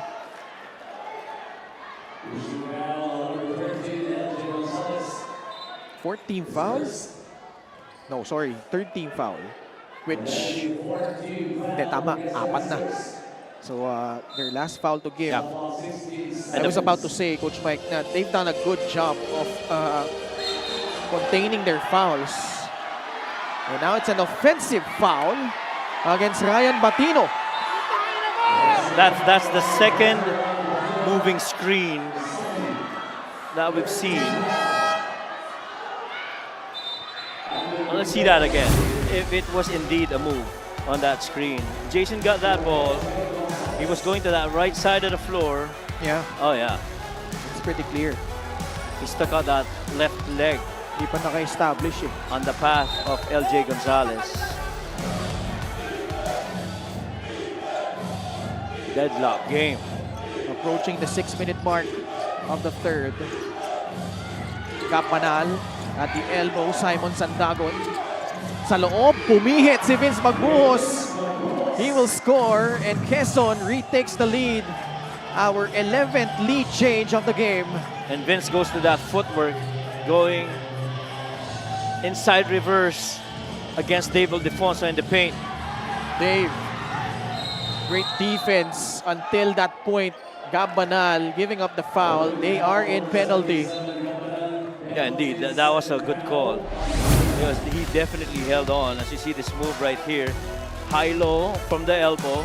Vince takes it and finishes with the left hand. And that pretty much has been the read of yung scheme offensively para dito sa Quezon Huskers. Get a paint touch, get a pass, and find one more. Third miss at the line for Dave Ildefonso, 5 out of 8. Swishes in the second, 12 points for Dave. Again, he's in double digits and he's gotten almost his points from the line because once he gets inside the paint, he will get fouled. Magbuhos. Ball tapped out of bounds by John Oduba. Medyo dikit yung yung space doon. Didn't have enough space for that handoff. Si Alvin Abundo ang pumalit kay LJ Gonzalez dito sa third quarter. Santagon, great job by Oduba standing his ground. Ildefonso facing a double team. Pasa kay Ayonayon. Mike gets it back from Ryan Batino. Ayonayon. Drop pass. Oduba floats it up and in. John Oduba might just be the best catch and shoot player inside the paint. He's been so effective. His shooting percentage in the playoffs, nice pass and a good finish this time from Simon Sandagon. Again, you're forcing the bigs to go out for the Weavers and you've got somebody rolling downstairs. That time around happens to be Simon. No look pass from Vince Magbuhos. Lamang na ulit ang Quezon. 13 lead changes already. Uy, similarly, recipient of that pass, Oduba from Ryan Batino. The Weavers right now giving the Huskers a dose of their own medicine. Interior passing, finding John Oduba. Oh man. Ay, mintis lang. Sorry, miss from Sandagon. Both teams executing well. Deep in the trenches, Dave Ildefonso settles for a mid-range jumper. It will pop out. Kasi all the looks of Dave Ildefonso are very makeable. Komportable siya dun sa mga spots na yun. Kaya lang, yung luwa no? Yung nasa loob na, nilalabas pa. Panal. Isang maganda na namang pasa, pero mintis na naman. Galing kay Simon Sandagon. Two good looks, two quick passes, close misses, both for Simon.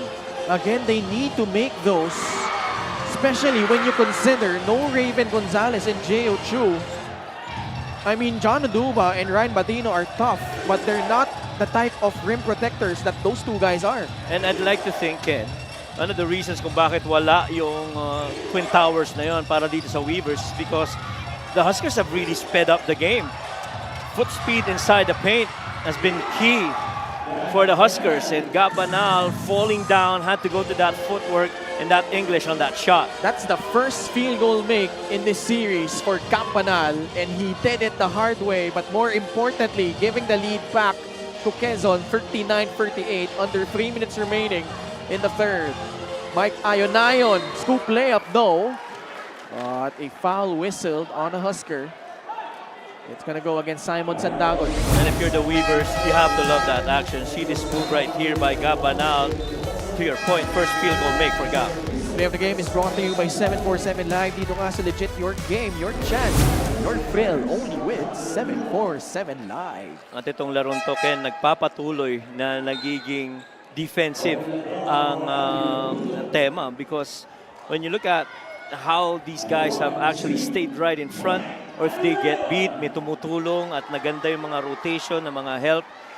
Kahit na yung magagandang pasa sa loob para dito sa Huskers, talaga napipilitan madaliin yung tira because alam nila may parating na patulong na depensa. Mike Ayonayon ties the ball game up at 39 apiece. Itong free throw na ito ay atid sa atin na Extreme Appliances, ang subok at kumpletong appliance brand ng Pilipinas. First 2 points of Ayonayon in this game. Ayonayon has actually made 47% of his shots previous to game number 1, and that's the number I think that you're gonna need from Mike. Nice pass again inside. At nawala sa eksena si Raven Gonzalez with that shot fake by RJ Minerva, showing composure underneath to score. Now Raven's gonna have to move his feet inside the paint with all this interior passing coming from the Huskers. 13 assists from Quezon. Another foul, this time by Topeng Lagrama. That's going to be the challenging part for Quezon without LJ Gonzalez. But look at this execution once again from the Huskers. Just a good find right there for RJ Minerva. And just a quick pass coming from Guv Bernos. Samantalang on the other end, Marvin Taiwan will always generate that closeout, which Topeng Lagrama got bit into. And naunahan siya dun sa baseline, kaya wala na siya magagawa kundi foulin na lang ito si Marvin Taiwan dahil pag nakalusot yun, paniguradong puntos na yun para dito kay Marvin, especially that's on the right side of the floor, on the baseline side where you have a left-handed player that can easily finish. Also, his first 2 points. Both he and I9 were scoreless in the first half. 17 lead changes and 5 deadlocks in this game. Abra holding on to a 1-point lead. Pagaran launches a free. Too strong. Serrano with a rebound under 2 minutes left in the third. And if you're the Weavers, you're liking that, you know, medyo malamig ang kamay nito ni Pagaran. Kung Huskers ka naman, you gotta find someone else. Play broken up. Pagaran zooming in. Oh, wow! What an acrobatic finish from Christian Pagaran. Gliding in the air and putting Quezon up once again, 43-42. This is where the duo of Raven Gonzalez and Batino will really have to go to their foot speed because the Huskers have been, you know, pressing the game, speeding it up, either full length or half court. Last break of the game is brought to you by Extreme Cool Air Conditioners. Ang Extreme Magpalamig free installation for split type air conditioners. Air Christian Pagaran, if you ask me, literally floating on that finish. Literal, umupo sa air talaga. Iyoyo pa. By the way, binanggit mo na rin na parang nagkape sa ere, no? Shout out sa Origami Cafe here in Abra. Oh, yeah. Specialty coffee. Had our coffee fix there. Ryan Batino hitting his first free throw. Ang dami rin kapihan dito sa Abra, no? Oo. Tabla na naman tayo. 6 deadlock of the game. 43 all. If you're a fan of the game, you have to love this series. Opiso, nakapwesto, pero wala. Rebound nakuha ni Raven Gonzalez. Marvin Taiwan. They'll try to execute here.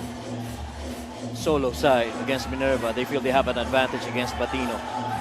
Batino immediately attacks. At yun na nga, nakabingwit siya ng foul laban kay RJ Minerva. Yeah, obviously, twice already they've gone to that post-up against RJ Minerva because if you keep on solo coverage against Batino, he is gonna beat you in one way or another.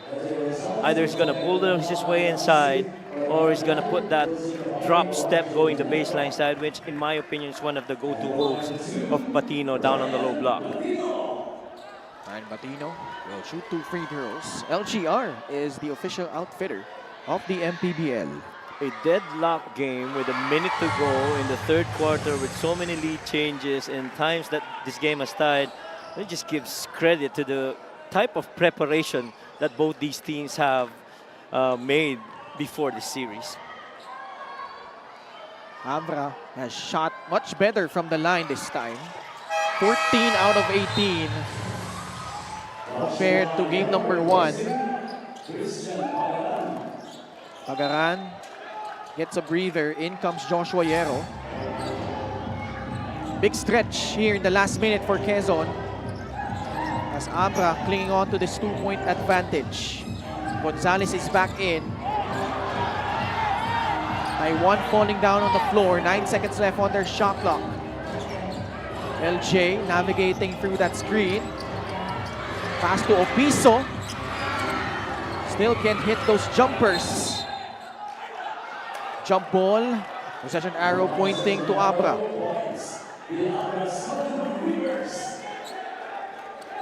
Well, Al Francis Tamsi tried to go for that offensive rebound. Eventually lost it, and the jump resulting in the possession arrow pointing the side of the Weavers. Ito na small lineup, Yeah. Coach Yong Garcia putting Dave Ildefonso at the 4. Gonzalez is playing the 5 spot while Right. Quezon countering with a 1-3-1 zone. Right. And so they really are just Hindi. allowing shots from the outside. Sorry, 5 smalls sila dito ah. Alright, this is all small. This is small ball right now by the Weavers. Oh, And it my comes God. with that 3 by Marvin Taiwan. Time winding down, Gonzalez misses. And that will signal the end of the first 3 quarters.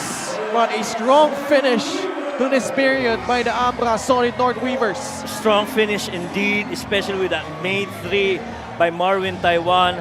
The Huskers just kept going at it against the Weavers, getting those interior passes many times, that roll by Simon Sandagon. And then once they miss, they immediately go to those run, allowing finishes like this by Christian Pagaran. But on the other end, it's just been able to make up for different ways as that 3 by Marvin Taiwan. Highlight of the game is brought to you by Zip Plus, the official hydration partner of the MPBL. Elevate your hydration. We head into the 4th period. The Abra Solid North Weavers ahead over Quezon 48-43.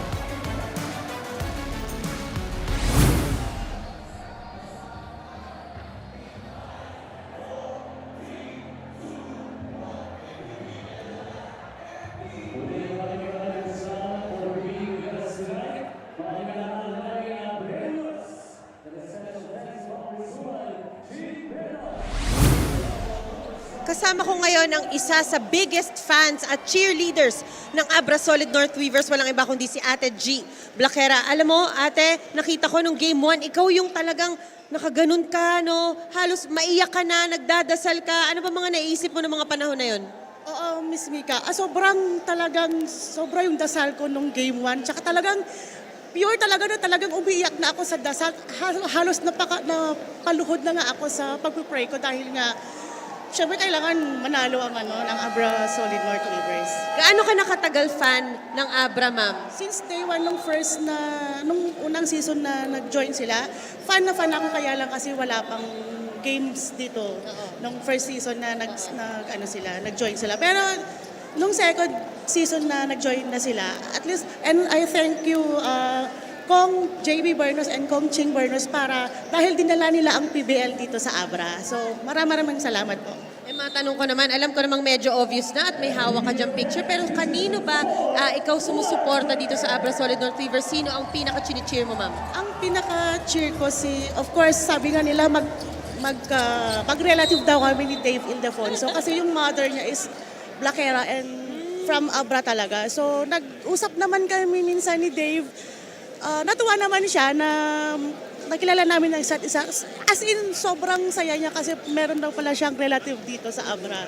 Yun talagang legit naman na Blakera daw yung mother niya. Yun. So, in a way, magkamag-anak kami. Nakakatuwa naman. Alright, maraming salamat. And please keep supporting the Abra Solid North Weavers at syempre ang MPBL. Once again, Madam G. Blakera. Maraming salamat, Mika. I did not know that Dave, his mother, was actually from this area. Ang alam ko lang si Lakay was from Urdaneta, Pangasinan, as Quezon getting themselves on the board. You see how things were pretty much all tied up in the first 2 quarters. Coach Mike, tabla tayo Yeah. Late in the 3rd period before that 5-0 blast by Abra to give the lead. But again, sumagot na naman itong Quezon. Patino with a good-looking jumper from the left baseline. Now that is important make for Alfred Batino because that will force Igabayni to go stretch out to him and leaving that entire paint for their scorers inside to penetrate. Speaking of penetrate, that's exactly what Pagaran does. But it's a wayward pass. Turnover against Quezon. Coach Nash, Coach Richie Dixon in the face of referee Jay Castroverde. Yeah, because I think to their point, it was last touch by Encho Serrano before it went out. And it hit, I don't know if it was Coach Richie Dixon from what I saw. And that's why it happened right in front of them. That's why they're going to challenge this. A coach's challenge from Quezon. At the 8-minute and 49-second mark of the 4th, we'll be back for the result.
The review for the challenge was inconclusive and it has been nullified. We will stand on the call. Abra basketball.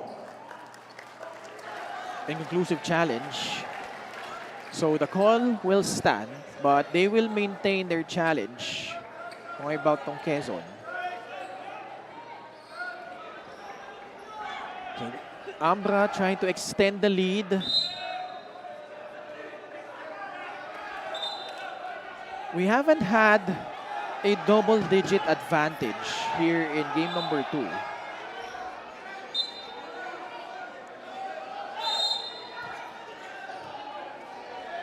So we have Ryan Batino, John Oduba, Encho Serrano, Dave Ildefonso, and Marwin Taiwan on the floor for the Weavers.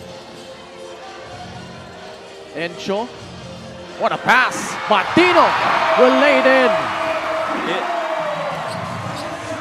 You see how that made basket earlier from the outside by Batino has really forced Joseph Gabayni to stay attached, as we see a good three right there by Vince Maguos, to stay attached with Batino, and so that when he goes up, dinadala niya si Joseph. Pagkatapos ng screen, rumoroll, kaya nalibre si Batino doon kanina. Mabasa 4 ang lamang ng Abra. Ildefonso got fouled by Pagaran. Well, clearly a foul right there as Christian Pagaran really tried to keep in step against Dave Ildefonso on that lift. Assist of the game is powered by 747 Live. Dito ka sa legit. And the Huskers always try and put a drop coverage in that middle lane of the floor, which Joseph really had to be that guy, completely forgetting about Joseph. Let's check in with Mika. Kwento ni Coach Young Garcia, for the first time in a long time sa lamig dito sa venue, pawis na pawis daw siya nung game 1. Para daw siyang naglaro. Halong kaba, kumpiyansa at kung ano pa ang mga naramdaman niya. With 53% team field goals, 44% sa threes, 11 3-pointers, 33 points na daw yun for Quezon. Swerte pa rin daw talaga sila that they won. Usually dominance ang way of winning nila, but that was luck after effort, he said. He also talked about Christian Pagaran, 4 out of 4 sa threes. He actually took a shot in getting him for Abra. Before the season started, naunahan lang daw siya ng Quezon. Now, he turned out to be one of their biggest problems. Now, in the huddle, Coach Young emphasized being alert in terms of where the shooters are and for the shooters to also show themselves. Ken, Coach Mike. Maraming salamat, Mika. Wow, what a story that was, Coach Mike. Yeah, and I love that report by Mika because, in my opinion, yung nakalaban nitong Abra Weavers na Caloocan and Pangasinan were really paint teams, meaning they'd love to get in the paint, post-ups or what have you. But when you swing over to the Quezon Huskers, this is a three-point shooting team, and so you can't camp in the paint. You have to close out on shooters, which the adjustment was really in game number 1 para dito sa Weavers na nahirapan sila i-figure out. Sinamahan pa ng magandang interior passing nga nitong Quezon Huskers. It made all the more difficult to cover against the Huskers. When you look rather at their shot profile, talking about tong Quezon, for the entire season, almost half of their attempts come from threes. That's right. Around 46%. In game number 1, they had 25 attempts from beyond the arc, 62 total. Yes. So basically, nasa ganung range pa rin, nasa 40% plus. Yep. But, wow, what a story. If Pagaran ended up with Abra, but now thriving with Quezon. I mean, the upside's really tantalizing if you look at how he plays, how he moves inside the court. But right now, Abra though, holding on to this 5-point lead, 53-48, 3 minutes gone by in the 4th period. And the key difference here for the Huskers compared to game number 1 is really shot making. They're getting the same looks on those passes as Marwin Taiwan knocks down another 3. Ildefonso setting him up. Lead has ballooned to 8. LJ pass outside. Tamsi, he drives. He got fouled by Marwin Taiwan. 2 free throws coming up for Al Tamsi. Right, look at that pass right though. Nail help. LJ tried to dig in, leaving behind Marwin Taiwan, who had the easiest move in that sequence. He really just had to catch the ball and shoot it on his favorite spot on the floor, that left wing 3. Big miss at the line.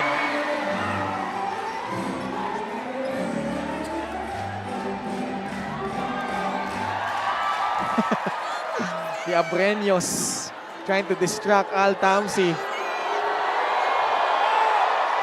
And they do a good job. He comes up empty on that trip. 12 turnovers, 14 points given up by the Huskers against the Weavers. You got to take better care of the ball and make better conversions if you're Quezon. Dave. No. Gio Chu.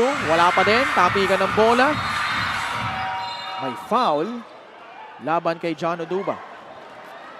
Well, he kept holding on to the arm of Simon Sandagon, and you have really to admire Simon's effort underneath. Kanina pa niya nakakalaban lahat yan. Raven Gonzalez, Gio Chu, Marvin Taiwan, John Oduba, and even Alfred Batino, and he just kept going in there. You see that size difference between Gio and Simon, but Simon's been taking it to him. LJ Gonzalez drives. Pocket pass in traffic. Sandagon. Nawala sa kanyang bola. Taiwan coming away with a steal. Kita mo yung adjustment ng Weavers, Ken. The ball goes inside the paint. Anybody who's driving down the paint and goes baseline, there is a good chance that that pass is going to be back to the guy in front of the rim. That happens to be Simon Sandagon. And I think ang hinihingi naman ni Coach Eric, every time makuha mo yung bola on that side of the floor, catch and shoot ka na. Dahil ganun ka nakalapit, you're supposed to be able to make a decent shot with the defense, looking away from you. 5 steals from Abra. Jason Brickman returns. Taiwan off the bounce. Drop pass. Oduba. No good. Another foul call on John Oduba. I gotta give credit to the defense. The rotate of the Huskers against that drop pass of Marvin Taiwan. Marvin Taiwan has made a couple of threes, and so you close out long on him. In that instance, Marvin decides, I'm going to put this ball on the floor and then drive. If I have a look, I will take it. If not, I will drop it to the next guy available, which happens to be John Oduba in that instance. Miss Magbuhos hits the free throw. 56-49. Coach Mike, to Abra's credit though, because Quezon shot 3 out of 11 from 3 in the first half. But Yes. here in the second half, only 2 out of 7. As Magbuhos misses another one. Free throws have also been a problem for Quezon. It has not been a good three-point shooting game for both these teams. Taiwan, that time it will not work. Approaching the halfway point of the fourth, LJ Gonzalez high off the glass, Mintes. Jason Brickman in front of him, Guv Bernos. Wisely pulls it back and waits for his teammates. Jason Brickman with 11 points. Asking that screen from Gio Chu. The lift. Taiwan. Oduba. 2 seconds left on their shot clock. Brickman hoisting it up. Draws a foul while taking a free.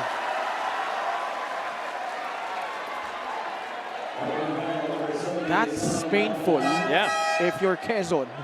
That shot actually had no chance of going in. If you look at the shooting mechanics of Jason Brickman, he was moving with the ball on that side of the floor, got a couple of defenders on him, and he didn't get to his rhythm moves before that shot. We have a challenge. We'll be back for the result.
Upon review, the challenge was unsuccessful.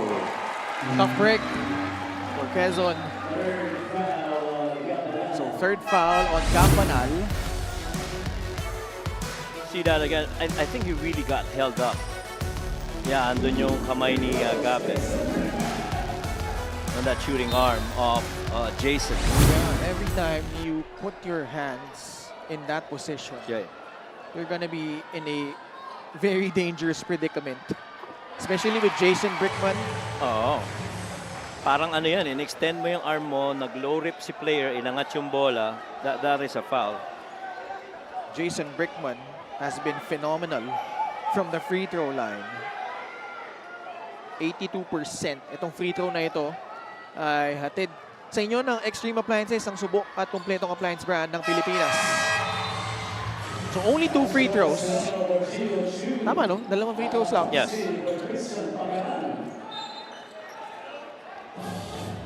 LJ Gonzalez, Campanal. Yeah, because all the while we thought it was a 3-point shot attempt. Yeah. Kasama nila si Al Tamsi, Vince Magbuhos, and Joshua Yero. So both teams going a bit small here. Yero to Campanal. 7 seconds on their shot clock. LJ Gonzalez has to make something here. LJ drives, gliding in the air. No good. Taiwan with a running start. Brickman, hindi nakatingin si Encho, but good thing they recovered the basketball. Encho, hanap na papasahan. Binigay muna kay Dave Ildefonso. Immediately Vince Magbuhos calling that switch against Yero. Serrano with 5 on the shot clock, fading away. Left it short. Magbuhos the rebound. Gonzalez putting some speed on. Abra in penalty, so 2 free throws coming up for LJ Gonzalez. The question is, will that be an advantage foul? Would that be escalated to an unspo? Because clearly LJ was way ahead. Baka it falls under the criteria of an unsportsmanlike foul. The old heads would call that the old man foul in pickup games because alam mo yun, naunahan ka na, hindi ka na makapaba sa depensa, papaulin mo na lang para hindi makascore. So that's simply how it's put. Posibleng kasing mag-fall yan under the criteria of that being not a legal contact from behind or laterally to stop the fast break, and that's exactly their interpretation. Right. So that's big for Quezon. 2 free throws, a small possession for the Huskers. This is that part of the game which the Abra Weavers in game number 1 showed no quit. Now it's the Huskers' turn to show that they don't have quit in themselves as well, despite being down here by, what, 7 or 9 rather. LJ Gonzalez, though, has yet to score here in the second half. Ito yung nangyari, no? He tried to split the defense. Oh, nakauna siya eh. Yeah. He had that dribble to get himself ahead. That's right. That's where the foul occurred. That's right. Meanwhile, maibalita tayo kay Mika. LJ Gonzalez admitted, tao lang siya. It is just human nature to sometimes feel that you need more help despite being the superpower of the Huskers. Being extremely doubled and tripled in the last seconds of Game 1, he was hoping for help. But he also knew how much pressure everyone was going through. Lesson learned din daw kasi akala niya may oras pa sa shot clock dun sa huling tira niya, no, that could have changed things there nung Game 1. In his last season here, he is leaving us with a spectacular stint, whatever the results. Ken, Coach Mike? No doubt about that, Mika. At alam mo, it's easier said than done eh. Oo. Magkaroon ka ng tulong, especially in those tense moments. But you gotta love the poise of LJ Gonzalez. Here he is. He sets up Magbuhos. That's the 3rd time that a big man underneath has been set up beautifully but just could not convert. And again, Ken, I keep on saying this. They are getting their looks off passes, but they're just not making them. Brickman sa loob. Pumwersa. Wala. LJ Gonzalez picks up the basketball. Pass to Campanal to go to the post. Swing. Magbuhos. Shot. Didn't take it. Gonzalez will recycle their offense. up against Marwin Taiwan. Facing a double team again. Both teams have not shot the ball well here in this quarter. Hierro off to the right. And again, Abra letting other people beat them apart from LJ Gonzalez. And this small ball combination has really allowed the Weavers to stay in step and attach beyond the arc against the Huskers, and even when they roll down the paint. Taiwan floats it up. No. Dave Ildefonso has a double-double, 13 points and 13 rebounds. Taiwan can't get it to fall. Oduba grabs the rebound. Shot clock winding down, but Banal takes it anyway. Oh, wow. Tamsi lost it. Did you see that defense by Marwin Taiwan? He's been doing that all night long against every guard that he's defended.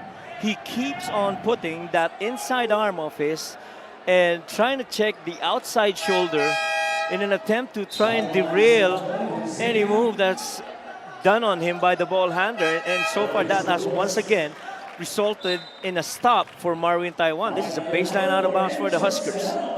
7-point lead for Abra. So the roles have been switched. Game number 1, Abra ang naghabol, down by 10. Now it's Quezon's turn to try to mount a comeback here as we are entering the last 2 minutes of regulation. There's that switch that they want. Foul on Taiwan. Yep. They are in penalty. So Tamsi, who missed 2 free throws earlier, will be tested once again at that 15-foot line. Right. And that is not a good foul to give up if you're Marwin Taiwan. We understand that Tamsi might, be a free guy from 3. He's one of the best 3-point shooters for the Huskers, and you don't want to leave him. But one thing, though, is you also cannot afford to foul Alphonsus Tamsi because he's good from the line. First free throw is good for Al Tamsi. He's a 52% three-point shooter. Tamsi for the Huskers in the playoffs. Oh, tiluwa yung pangalawa. So just 1 out of 4 for Al Tamsi. Brickman sends it to Mike Ayonayon. Abra on top by 8. Down 6, you still have time. 6 seconds left on their shot clock. Brickman. Ildefonso against Pagaran. Niluwa. Door still open for Quezon. LJ crossover. Oh my God, but he misses though. That would have been a spectacular move, but a sorry miss. Ooh. Gonzalez. Ooh. That looked off Taiwan though. Yeah, that looked off Taiwan. It happened right in front of us. That sure looked like off Marwin Taiwan. But that finish though, by LJ, has been so good. Quick shout out to Boss Senel Tupas, who is in a Christmas party right now. Sana all, boss.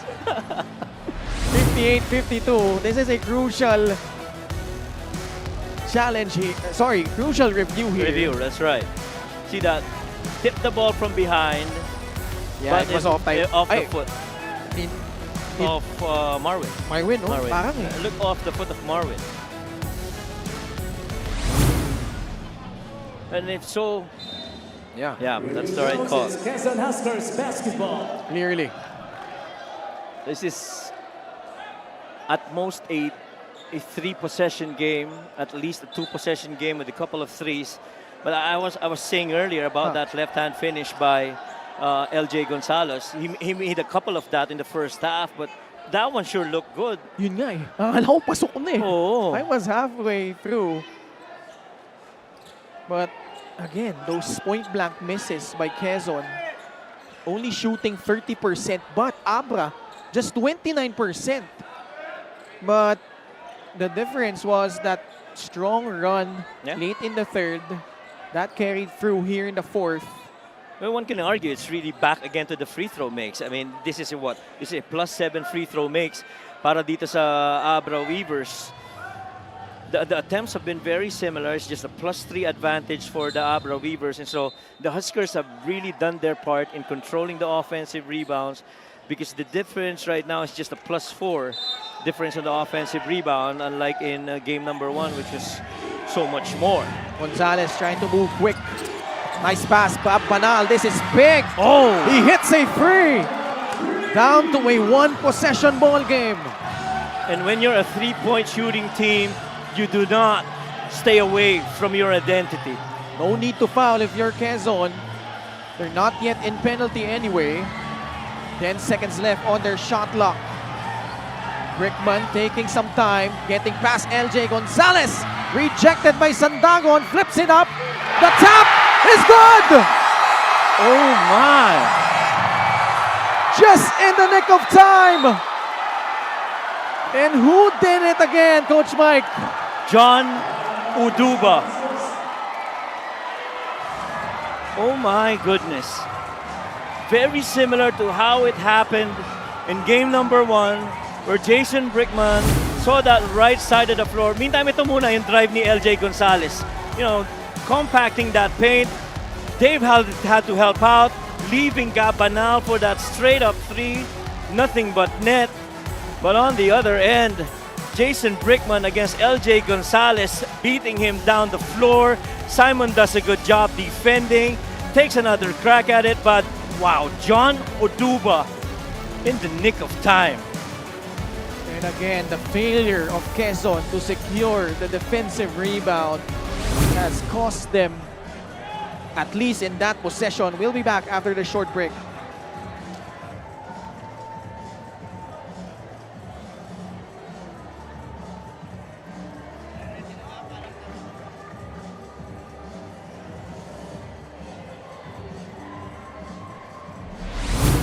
Fan of the Game is brought to you by LGR, the official outfitter of the MPBL. Grabe. What a series this has turned out to be, Coach Mike. First 2 games pa lang tayo. First game went into overtime. Game number 2 going down the wire. 100K viewers watching us on the official MPBL official page.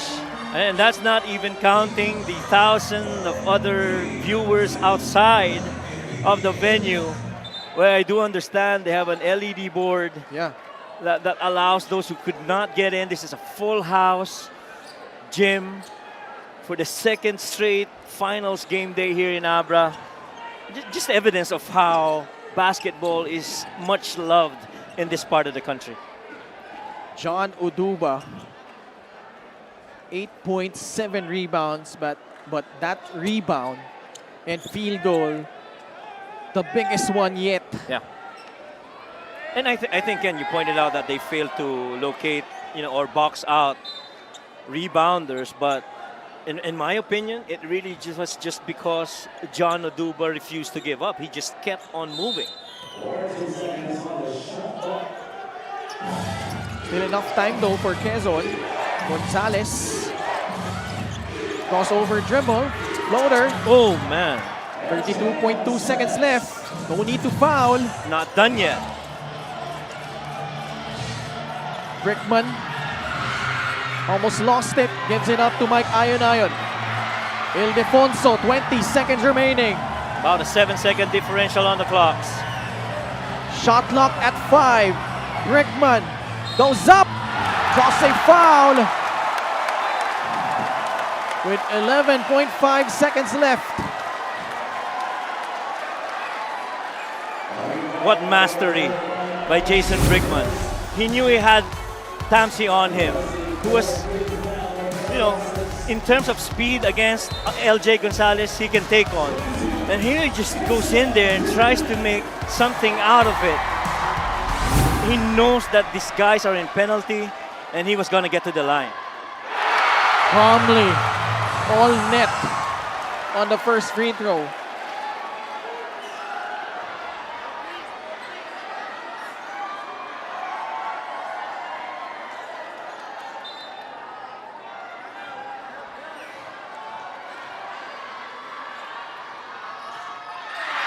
Second free throw rattles out. Door still open. 7 seconds remaining. LJ. Now, this is a very tricky situation. Sorry, Coach Yeah. Mike. Because Abra is in penalty. LJ, he has the option of making the first free throw. Actually, kailangan niya may pasok muna yung una. That is right. And then, the option is to miss the second. Yeah.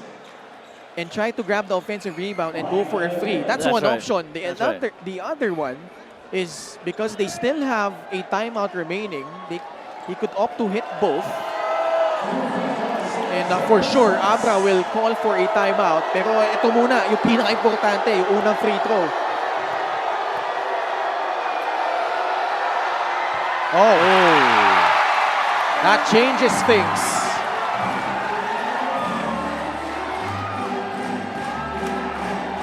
Big miss at the front end of the free throws.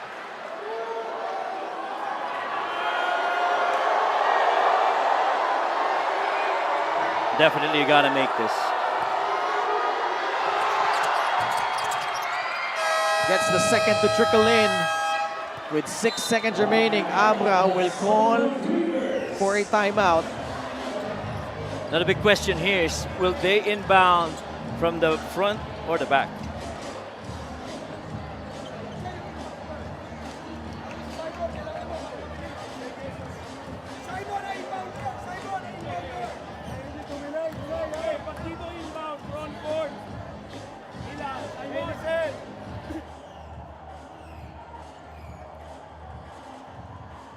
All right, we have our awarding ceremonies in game number 3 on Tuesday. Our All-MPBL first team, All-MPBL second team, our MVP, Rookie of the Year, Most Improved Player, Homegrown Player of the Year, Defensive Player of the Year, and Sportsmanship Award and Executive of the Year. That will be handed out. And Coach Mike, very interesting, no? Kung sino yung mga mapipili dyan sa ating mga individual awards. I mean, much as we know that basketball is a team game, but you still gotta give due recognition to, especially to guys who have elevated their game and have led their team. And this season has been very interesting in terms of the dynamics of the teams, the improvements of players. Yeah, I'm sure everybody's looking forward to that recognition day. Wow, Quezon using their timeout. Interesting. That's their last timeout.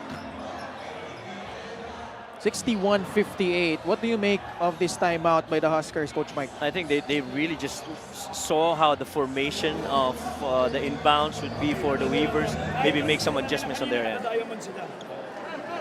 so ganito gagawin natin. Vince, dito ka. Okay, Simon! Dito ka. Guv! Dito ka. Pugs! Okay. Dito ka na. Okay, LJ, dito ka. Papasukin nyo rito. Agaw, ha? Agaw. Go for steal. Wala na akong timeout. Okay? Now, Vince, lahat sa iyo yan, ha? Okay, agaw, ha? Agaw. Hey! Pag wala, hard foul. Pero wag po. Question. Paano pag simpati na makuha natin ang bola? Pero gusto ko agaw. Yes, coach. Agaw. Kailangan 3 points na. Kailangan 3 points. So, Coach Mike, yun yung gamble doon, no? Yeah. Wala na silang timeout, pero they're going for the steal Yes. in hopes of them coming away with the possession.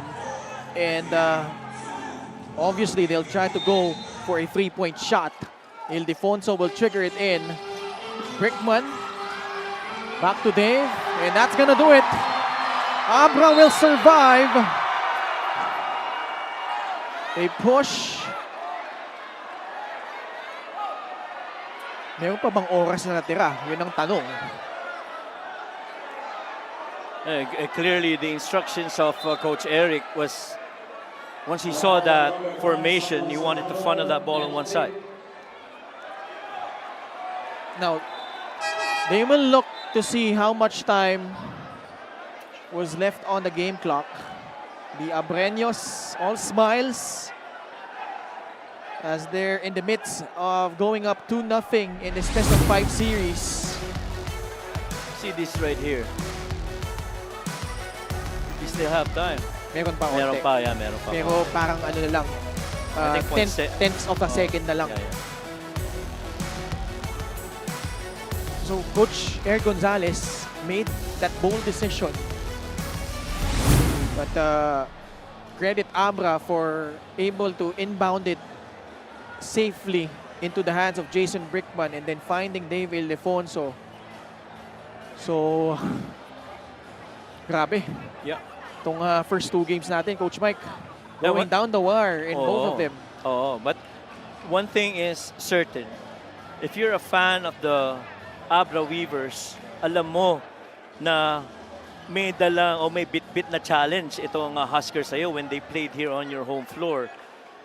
And kung ikaw naman ang fan ng Quezon Huskers, you understand we almost had a chance to steal at least 1 in Abra. And now you go back to Lucena and try to get a couple and extend this series to game number 5. That's the thing, Coach Mike. Last season, in the last finals, Quezon did not have an opportunity to play in front That's right. of the Quezonians, given the format where they played the first 2 games in Dubai. That's right. Then Pampanga closed it out on their home floor in game number 3 at the Brenzi Giao Convention Center.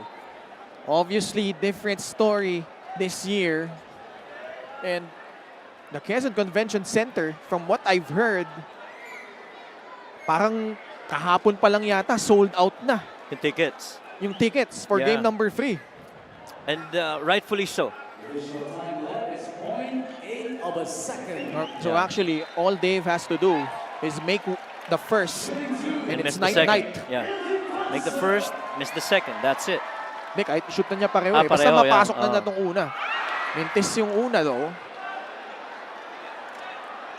But again, that conversation of going back to Lucena with that mindset of we were that close, especially in game number 2, had they performed in the same level as field goal makes in game number 1, it might have been another game number 1 story, but this time in favor of the Huskers.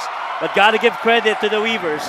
They stood their ground and defended well against the Huskers, making them take difficult shots. The Abra Solid North Weavers hold on and take game number 2 in this best of 5 series. They go up 2-0. 35 straight wins. But the last 2, they did it the hard way, Coach Mike. And I know we've always mentioned the word dominant a lot of times whenever the Abra Weavers take on the floor. But I don't know if you'd agree with me. In this past 2 games, the compete has really been brought to them by the Huskers. Best player of the game is powered by 747 Live. Play what you love, win what you deserve. Dave Ildefonso, even though he struggled from the field, another double-double performance.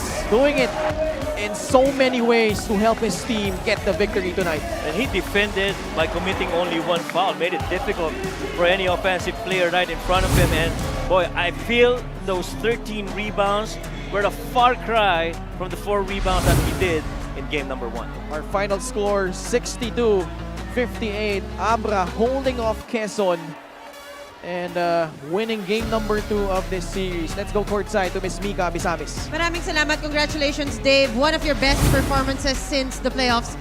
13 points at tumataginting na 13 rebounds, no? But I know you just want a win. And I guess you were just really a big impact in this very important game.